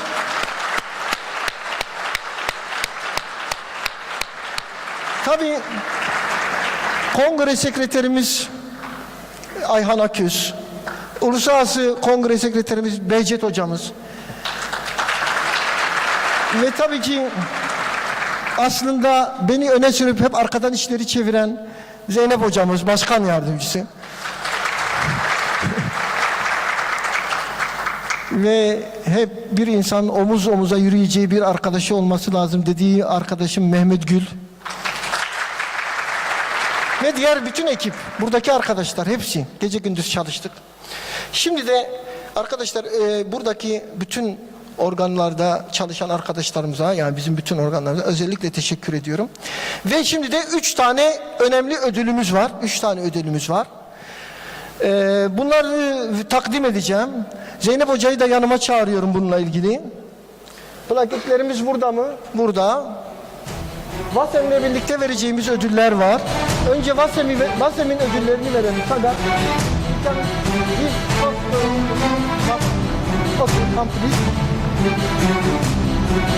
Ödül törenimiz uzun sürmeyecek arkadaşlar. 10 dakikaya ihtiyacımız var, bitiyor. Çıkmayalım. Bir de çekiliş yapacağız, unutmayın. Çekilişimiz var. Çekiliş şeylerini de hazırlayın hemen. Evet. Okay. No, last. Okay. So, as we come towards the end, one of the most important awards we give is the Vasem Leader of the Year. And because of COVID, we could not give these awards, which were instituted in 2019. We give it, the board votes to select one leader who should get this award every year. The 2019 recipient was Dr. Aruna Munasinghe from Sri Lanka. He could not travel because of the economic conditions in the country, but his whole team, the Ministry of Health, they worked very hard during the COVID pandemic. They worked very hard to bring emergency medicine to Sri Lanka. So the 2019 award winner was Dr. Munasinghe, who is not here. We'll make sure that he gets the award. The 2020 Vasem Leader of the Year was awarded to this leader for her path-breaking work in making sure that emergency medicine bridges all the gaps. She has worked very hard to make sure that emergency medicine across the world can join hands.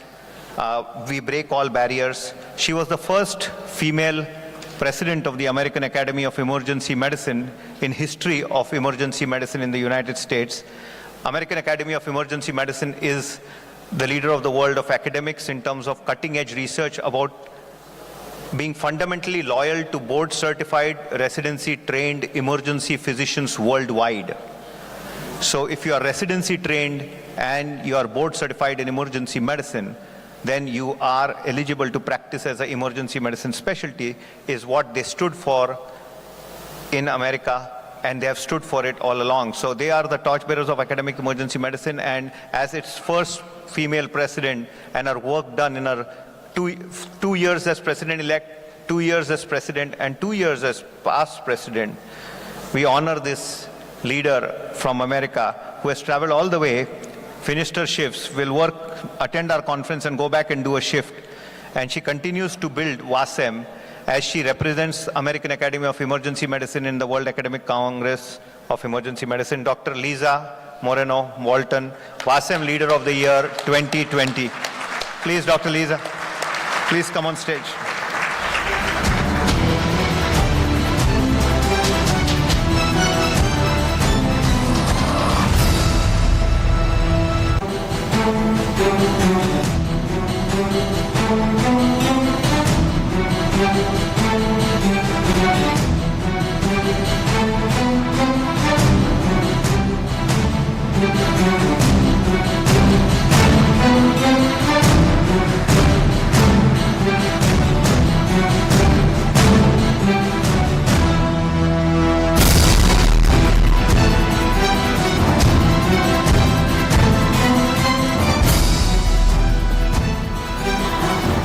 The 2021 WASEM Leader of the Year was awarded to Dr. Kazi. As you know, international emergency medicine as a fundamental branch of emergency medicine was spearheaded by the vision of this man. The highest award in international emergency medicine, which is equivalent to the Nobel Prize in international EM, is named after Antoine Kazi in the United States, and it is awarded to a world leader across the world who has changed the course of time.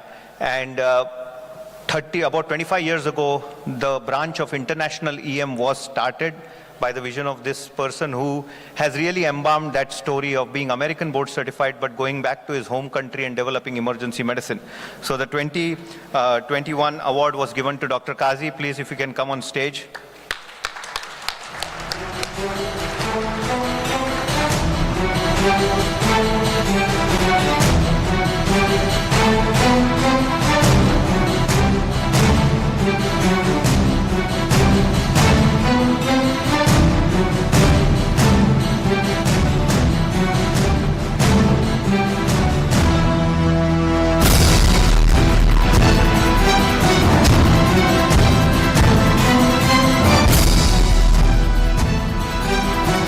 ...2022 was a very defining year as we went back to in-person format for the World Council after the digital format.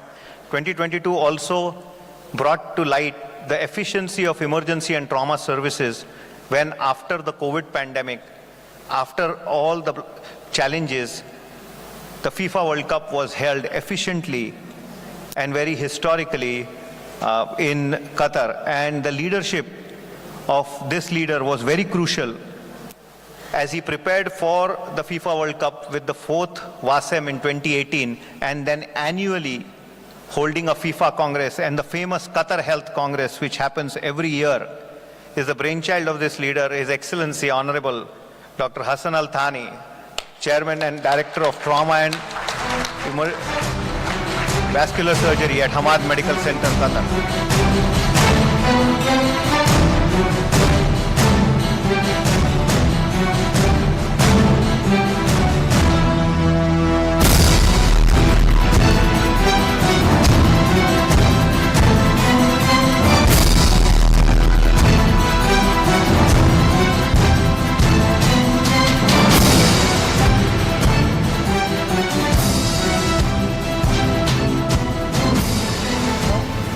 And this year's award, the WASEM Leader of the Year Award 2023, goes to a person who Wasem has known for years. So whenever anybody wants to start a new journal, they don't get articles because the journal is not in PubMed. So this leader will say, I'll contribute, I'll give my research to you. If anybody wants to start the specialty, this leader will go there and help them. Apart from working full-time in the emergency department, she was also the member of parliament for 15 years. So when she spoke to me last time, I said, so next is Prime Minister or UN Ambassador? What do you want to do? And she said, no, I will retire from politics and go back to patient care. And she runs the biggest simulation center in the world. She does a full-time job, and now she has launched a mental health wellness alliance for doctors across many countries. And her diplomatic skills, her skills to think about our patients and also the physicians is what makes her legible to get the Wasem Leader of the Year 2023 award, Professor Dr. Fatima Latif of Singapore.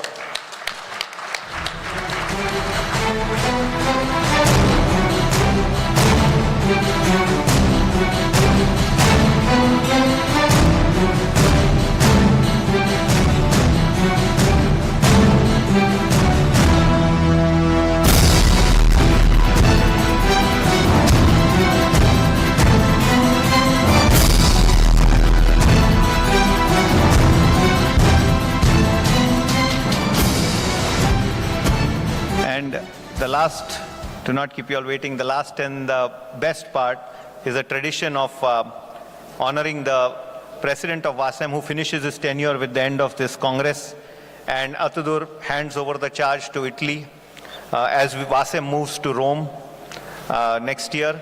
And we all at Wasem, I worked very hard to make sure that it is done during the 25th EPAT Congress, during the 100th year of Turkish Republic, and this recognized the ceremonial plaque from Wasem to the president to keep in his room as a remembrance for Turkey that the World Congress, the first of its kind in emergency medicine, was hosted during the 100th year of the Republic, the 25th year of EPAT, and this glorious occasion will be my honor to give this to Professor Bashar and to EPAT, the gold plaque.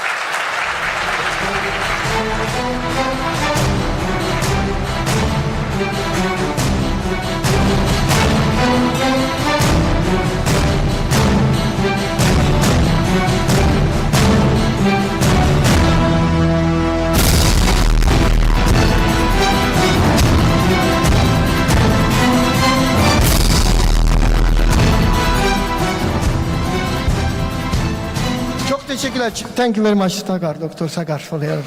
And son olarak şimdi Türkiye'deki ödüllere geliyoruz. En heyecanlı ödüller.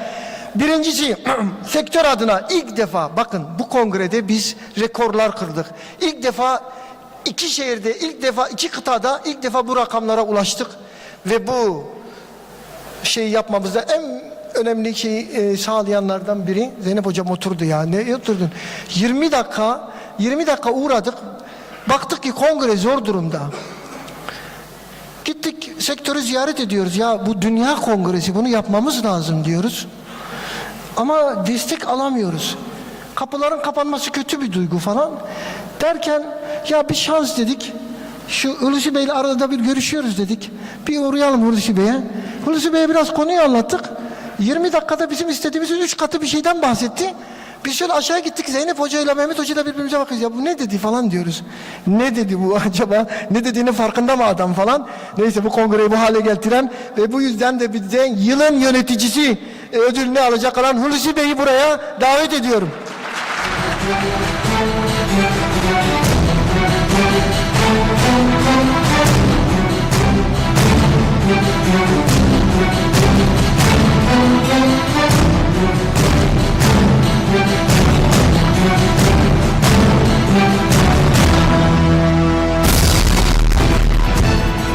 Değerli arkadaşlar, ikinci ödülümüz şu anda. Ben bir gün Becm Alem'de ders anlatırken baktım hoca böyle eski yıllar önce gördüğümüz bir hoca gelebilir miyim dedi. Ondan sonra hocam dersteyim geçin hemen geliyorum dedim. Sonra kendisini ziyaret ettim. O gece de biraz dua etmiştim ya bu kongreyi ne yapacağız falan. Bir baktım Turan Hoca yanımıza gelmiş. Ondan sonra Turan Hoca yılların hocası, Hıfzı Sıha'nın kurucusu, dekanlıklar yapmış, bir sürü öğrenci yetiştirmiş ve gerçekten hocaların hocası olma unvanını kazanmış. Turan Hoca'ya yılın hayat boyu başarı ödülünü takdim edeceğim. Buyurun Sayın Hocam.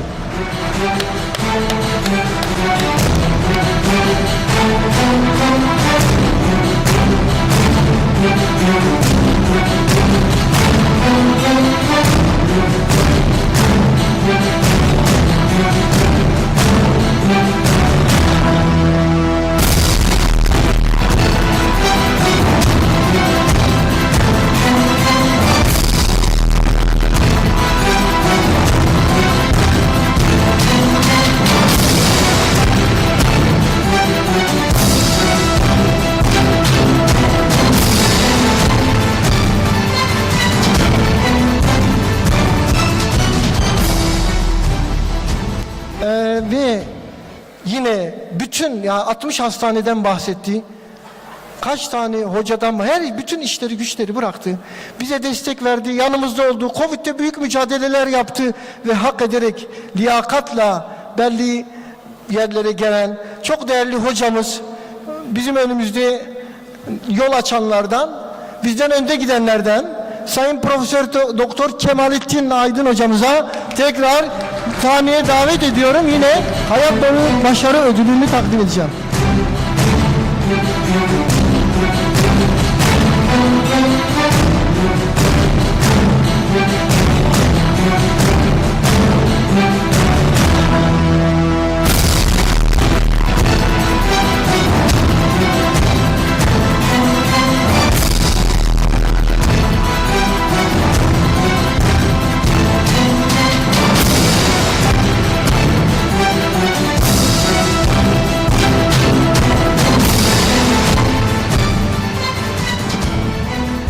Ve herkes unutacağım zannettiydi ama değil mi?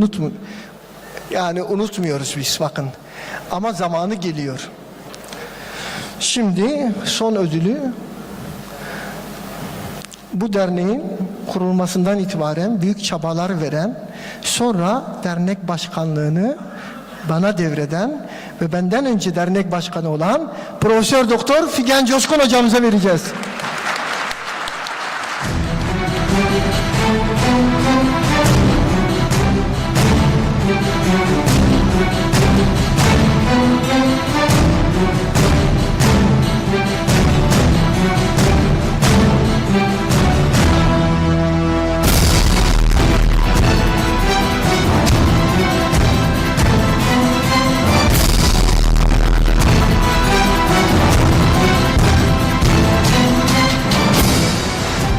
Arkadaşlar gelecek yıl için burs çekiliş sözü var. Değil mi Hüsnü Hocam? Öyle diyelim.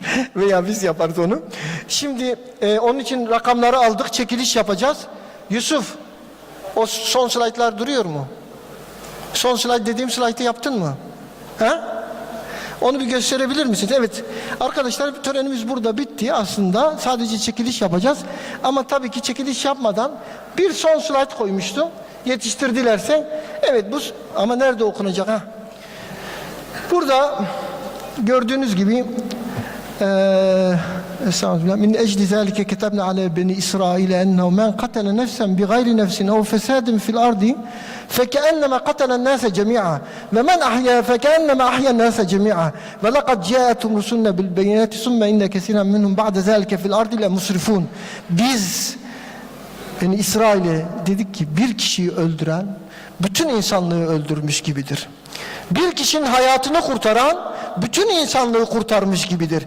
Dolayısıyla biz acil tıpçılar, sağlıkçılar olarak hayat kurtarma görevini yapmaya devam edeceğiz.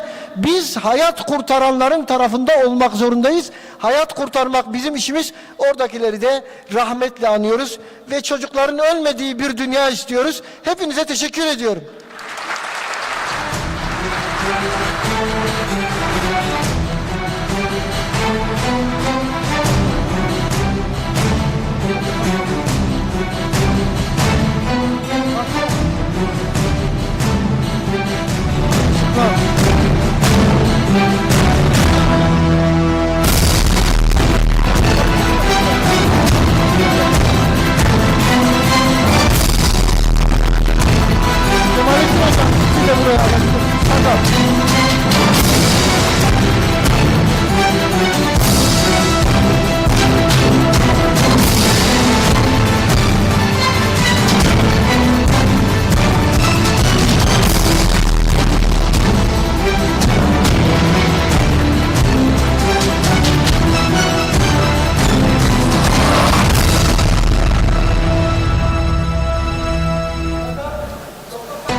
Tamam. Şimdi arkadaşlar çekiliş yapıyoruz. Burada şeyi alalım. Herkes numarası var mı? Numarası olan var değil mi? Gelecek yılın şey için 20 tane miydi? 30'a çıkardınız zaten. Nasıl çıkarttım? Siz çıkarttınız. Ben 20 idi, ben 30 yapmışım. Tamam, 30'dayız. 30 tane. Şerefine 25 dedi, sonra 30 dedik. İlk numarayı ben çekiyorum, sonrasını devam ediyoruz. Numara değil, isimmiş. Erdal Demirtaş, yabancıya gitmedi. Erdal Demirtaş. Erdal Demirtaş, sen çek.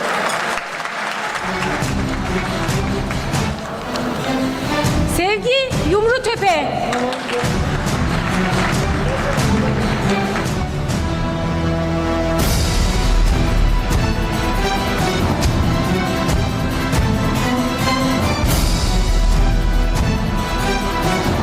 Asaf Bulak Vural.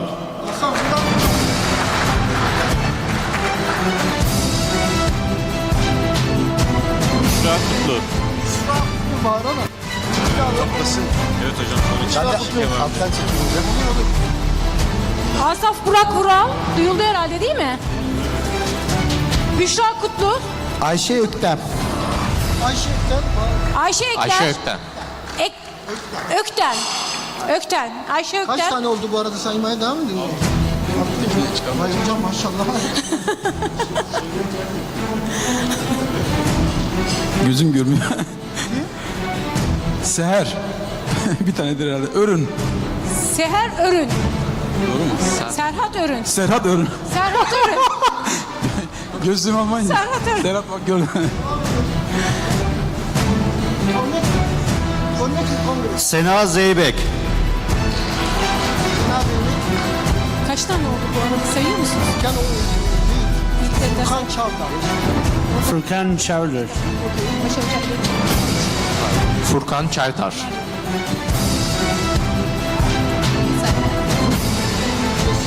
Cesarettin Dikmetaş. Cesarettin. Cesarettin Dikmetaş.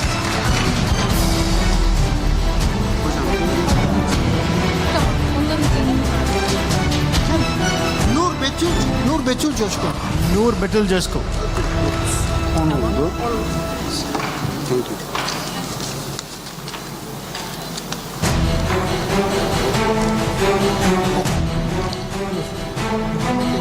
Muhammed Emin Akçaöz. Akzoz. Muhammed Emin Akçaöz. Bunu da tutun. Muhammed Emin Akçaöz. Tamam.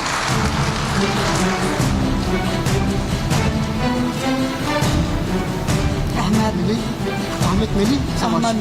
Ahmet Melih Savaş. Bu da burada. Ahmet Melih Savaş. Ahmet Melih Savaş.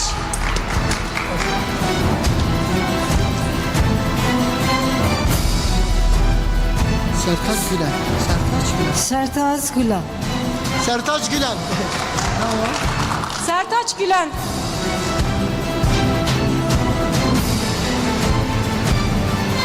Kaç oldu? Muhammed Burak Özbek. Muhammed Burak Özbey. Daha 13'te miyiz? Bir de orada çektik 13. Şeyleri yazabilir miyiz onları? 13. Diyar. Mesela ne zaman ki 11 diyar? Nasıl saydım?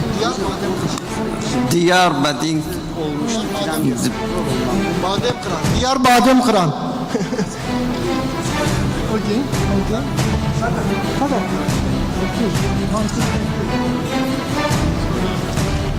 Yes. Kaç oldu? Ebru Özkara.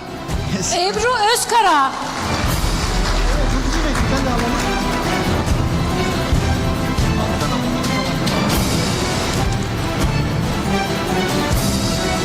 Faruk Aydemir. Buradan alalım.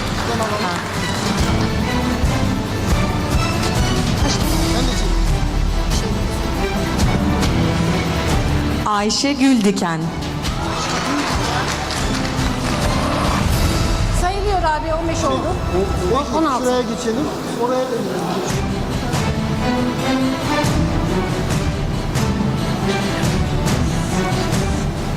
Hatice Güldal. Hatice Güldal.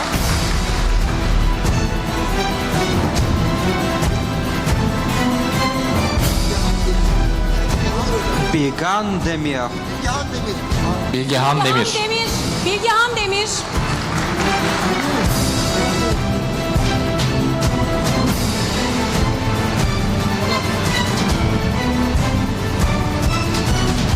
Demet Acak. Demet Acar. Demet Acar. Demet Acar.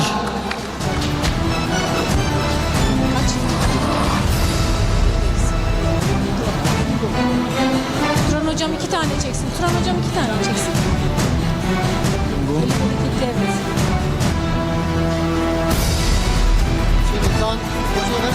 Hocam. Kim? Ben Semiha Güzel. Semiha Güzel. Semiha Güzel.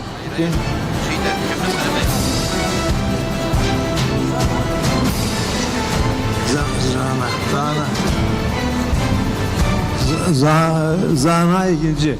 Değil mi o? Canan ikinci mi? Zana ikinci. Zana ikinci. Kaç? 23.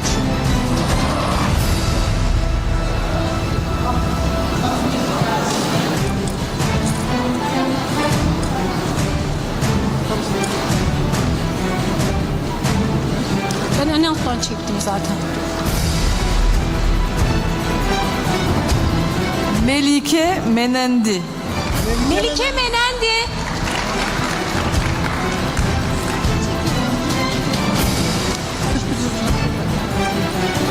Vivek Chauhan. Vivek. Doktor Vivek. Şoma. Dr. Vivek Chauhan. Okay, Vivek Chauhan. We are together.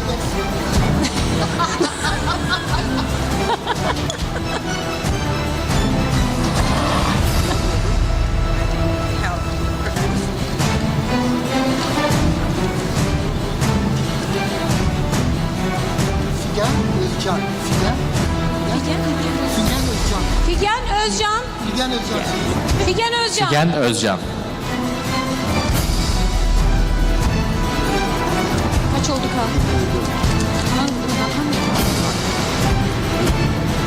Osman Ogas. Osman. Osman Ogas. Osman Ogas.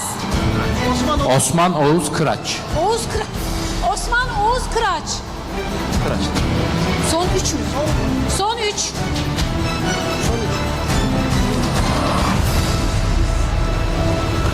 Yusuf. Yusuf Horus. Yusuf Oruz.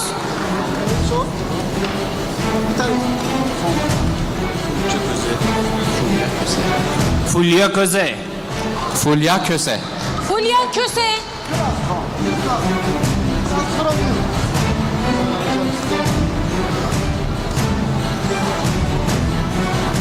Rika Sener. Berika Şener. Berika Şener. Berika Şener. Berika Şener. Berika Şener. Berika Şener. Arkadaşlar 30 tane oldu. Bunlar bizden gelecek yıl burs kazandılar. Bu şeylerimiz devam edecek. Hepinize bu saate kadar burada olduğunuz için çok teşekkür ediyorum. Bundan sonra burs için şöyle bir şeyimiz var ama %70 ders katılımınızı istiyoruz. Ona göre dersleri takip edin arkadaşlar. Bu burslarımız devam edecek. Çok teşekkürler. Hocam.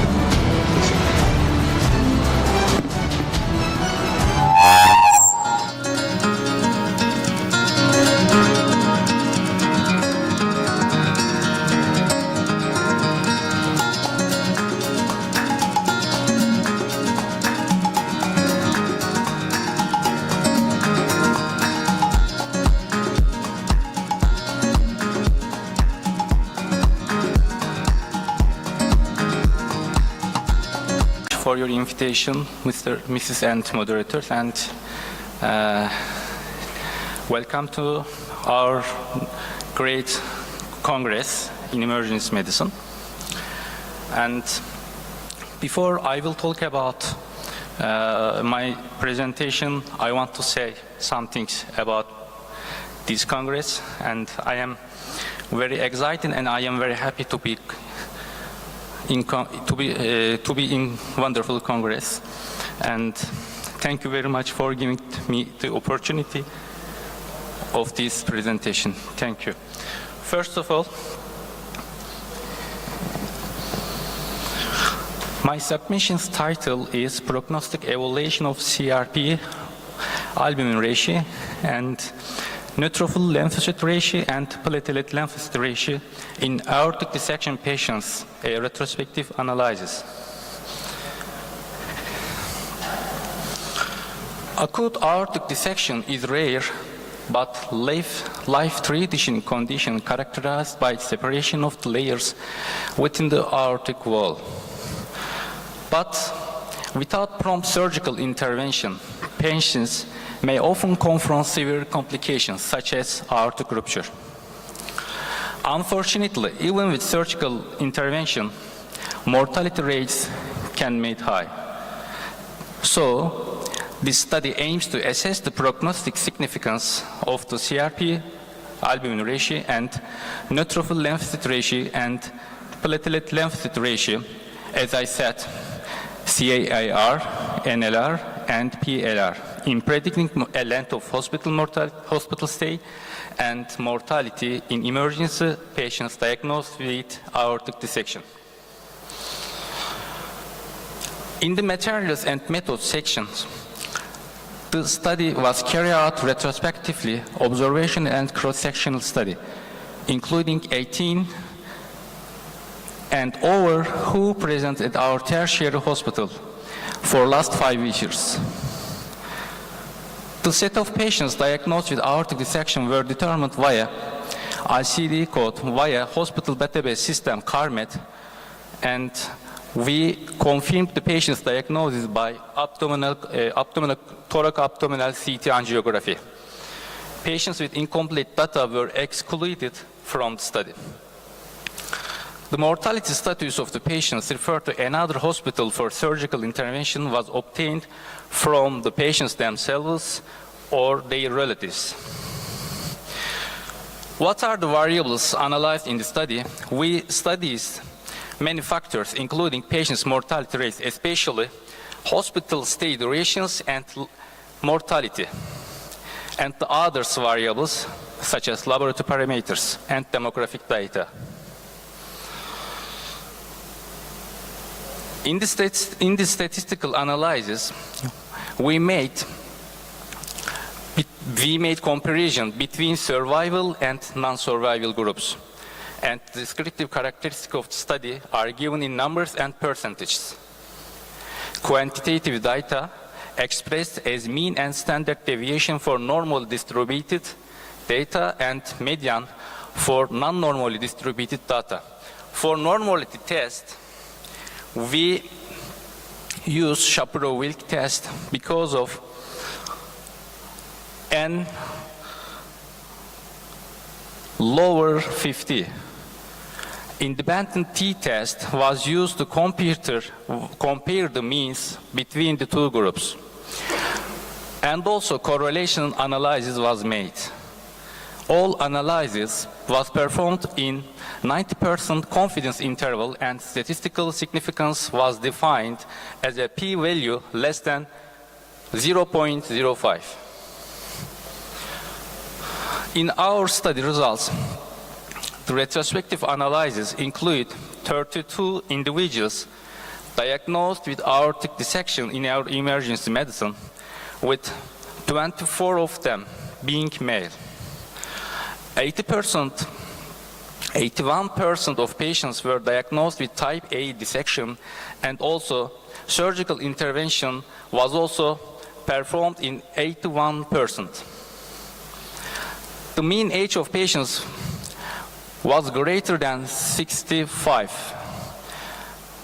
The median length of hospitalization was 4 days, and also in hospital mortality rate was 25%. Furthermore, the descriptive characteristics of all patients and between groups are summarized in Table 1.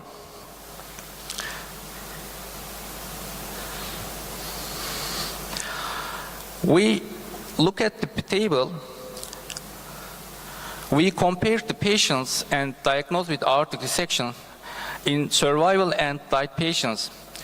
We saw there was no statistical differences between the survival and non-survival groups in terms of age, gender, surgical status, and length of stay.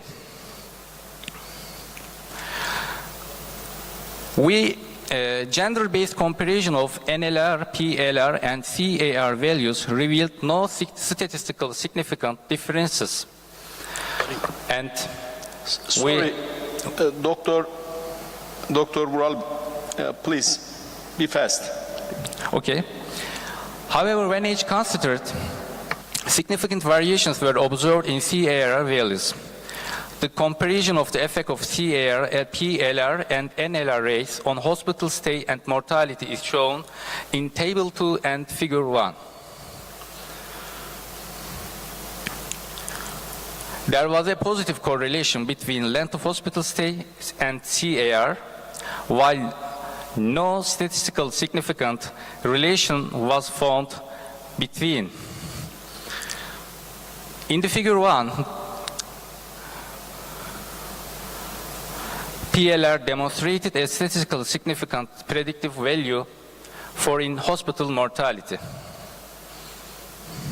In conclusion, the results of this study demonstrate clear and significant associations between the PLR and mortality, as well as between the CAR and the length of hospital stay in individuals diagnosed with aortic dissections. Thank you. Thank you very much. Any question, any comment, please? Thank you, Dr. Vural. Second presentation.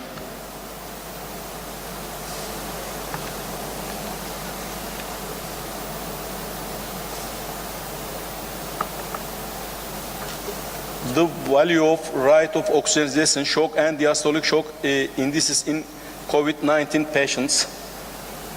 Dr. Sertaç Güler, please.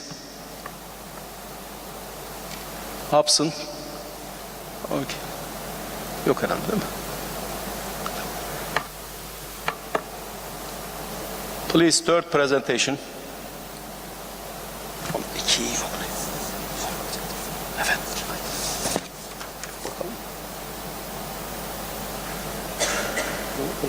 Bu o değil. Post-myocardial infarction is a rare complication. Ventricular septal rupture. Dr. Miraç Özcan. Peki, yaz. Burada yazıyor. Yazın. Tamam, o zaman şöyle bir tamam de, şunlara eksilmeyelim. Please, fourth presentation.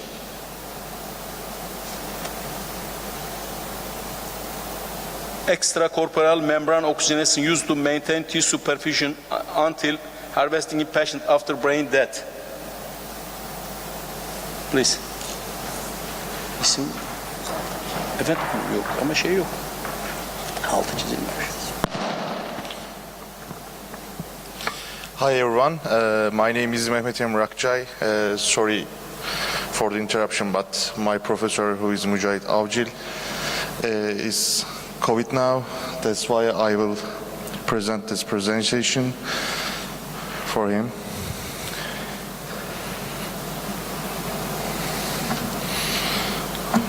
How can I pass this slide?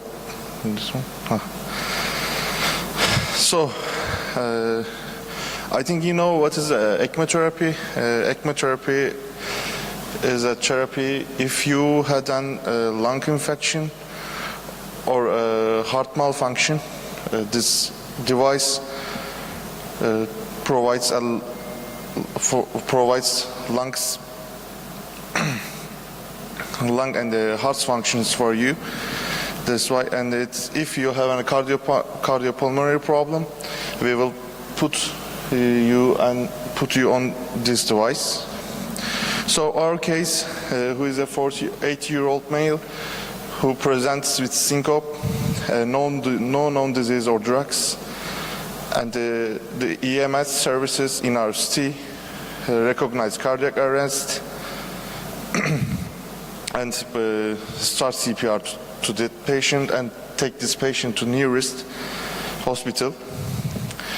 And when we take these patients to our center, had and 40 minutes to CPR, and total 5 times defibrillation. In first physical examination, patient has a Glasgow Coma scale of 3 and force score of 0, 96 blood pressure and heart rate of 98. And the other, if this saturation is under intubation, of course.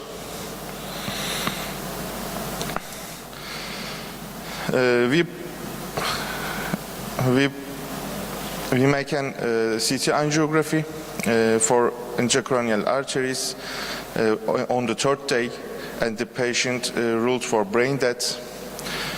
And we talk with other patient's family for organ donation, and the family accepted the organ donation. And we put this patient for critical care unit for follow-up. Of course, and patient is hypotensive despite 3 of inotropes and the vasopressors. So we decided to put this patient on ECMO. On later diagnosis of this patient, urine analysis comes with amphetamine positive, and patient takes heparin, sedation, inotropes and vasopressors. So you can see a picture of us here. We are putting ECMO to this patient, and in interaction we are placing cannulas here. On the left side you see Mücahit Avcil, and the donated organs on ECMO: liver, right kidney, heart, aorta and iliac arteries after 20 hours on cardiac arrest. So we are taking these patients to surgery room for extracting organs.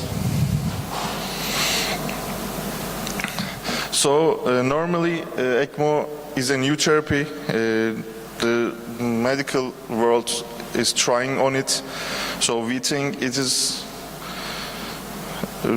beneficial for using it. But I think it's the 3rd one that we use for organ donation patients, and its ECMO's usage areas will be widened in the future. And this is on the surgery room. So we think ECMO device can be utilized to buy time for harvesting in a brain dead patients, and it is proved ECMO device can be beneficial for organ perfusion. Thank you for listening. Thank you. Any question, any comment? Thank you. Please, 5th presentation.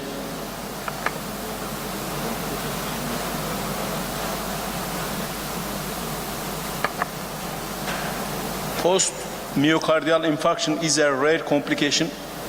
Ventricular septal rupture. Dr. Miraç Özcan. Kaçıncıydı? Geldi bunlar. 3. mü? O zaman 3. Thank you. Değil mi? Var mı? How do we use? Yes. So welcome again. Myocardial infarction is one of the leading causes of death in our country and in the world. As a result of the establishment of coronary care units and the development of the reperfusion methods, the mortality and complication rates due to MI have decreased considerably in recent years. Complications can be examined under the subheadings of ischemic, mechanical, arrhythmic, embolic, and inflammatory complications, such as pericarditis. The majority of MI-related deaths are the result of arrhythmic complications.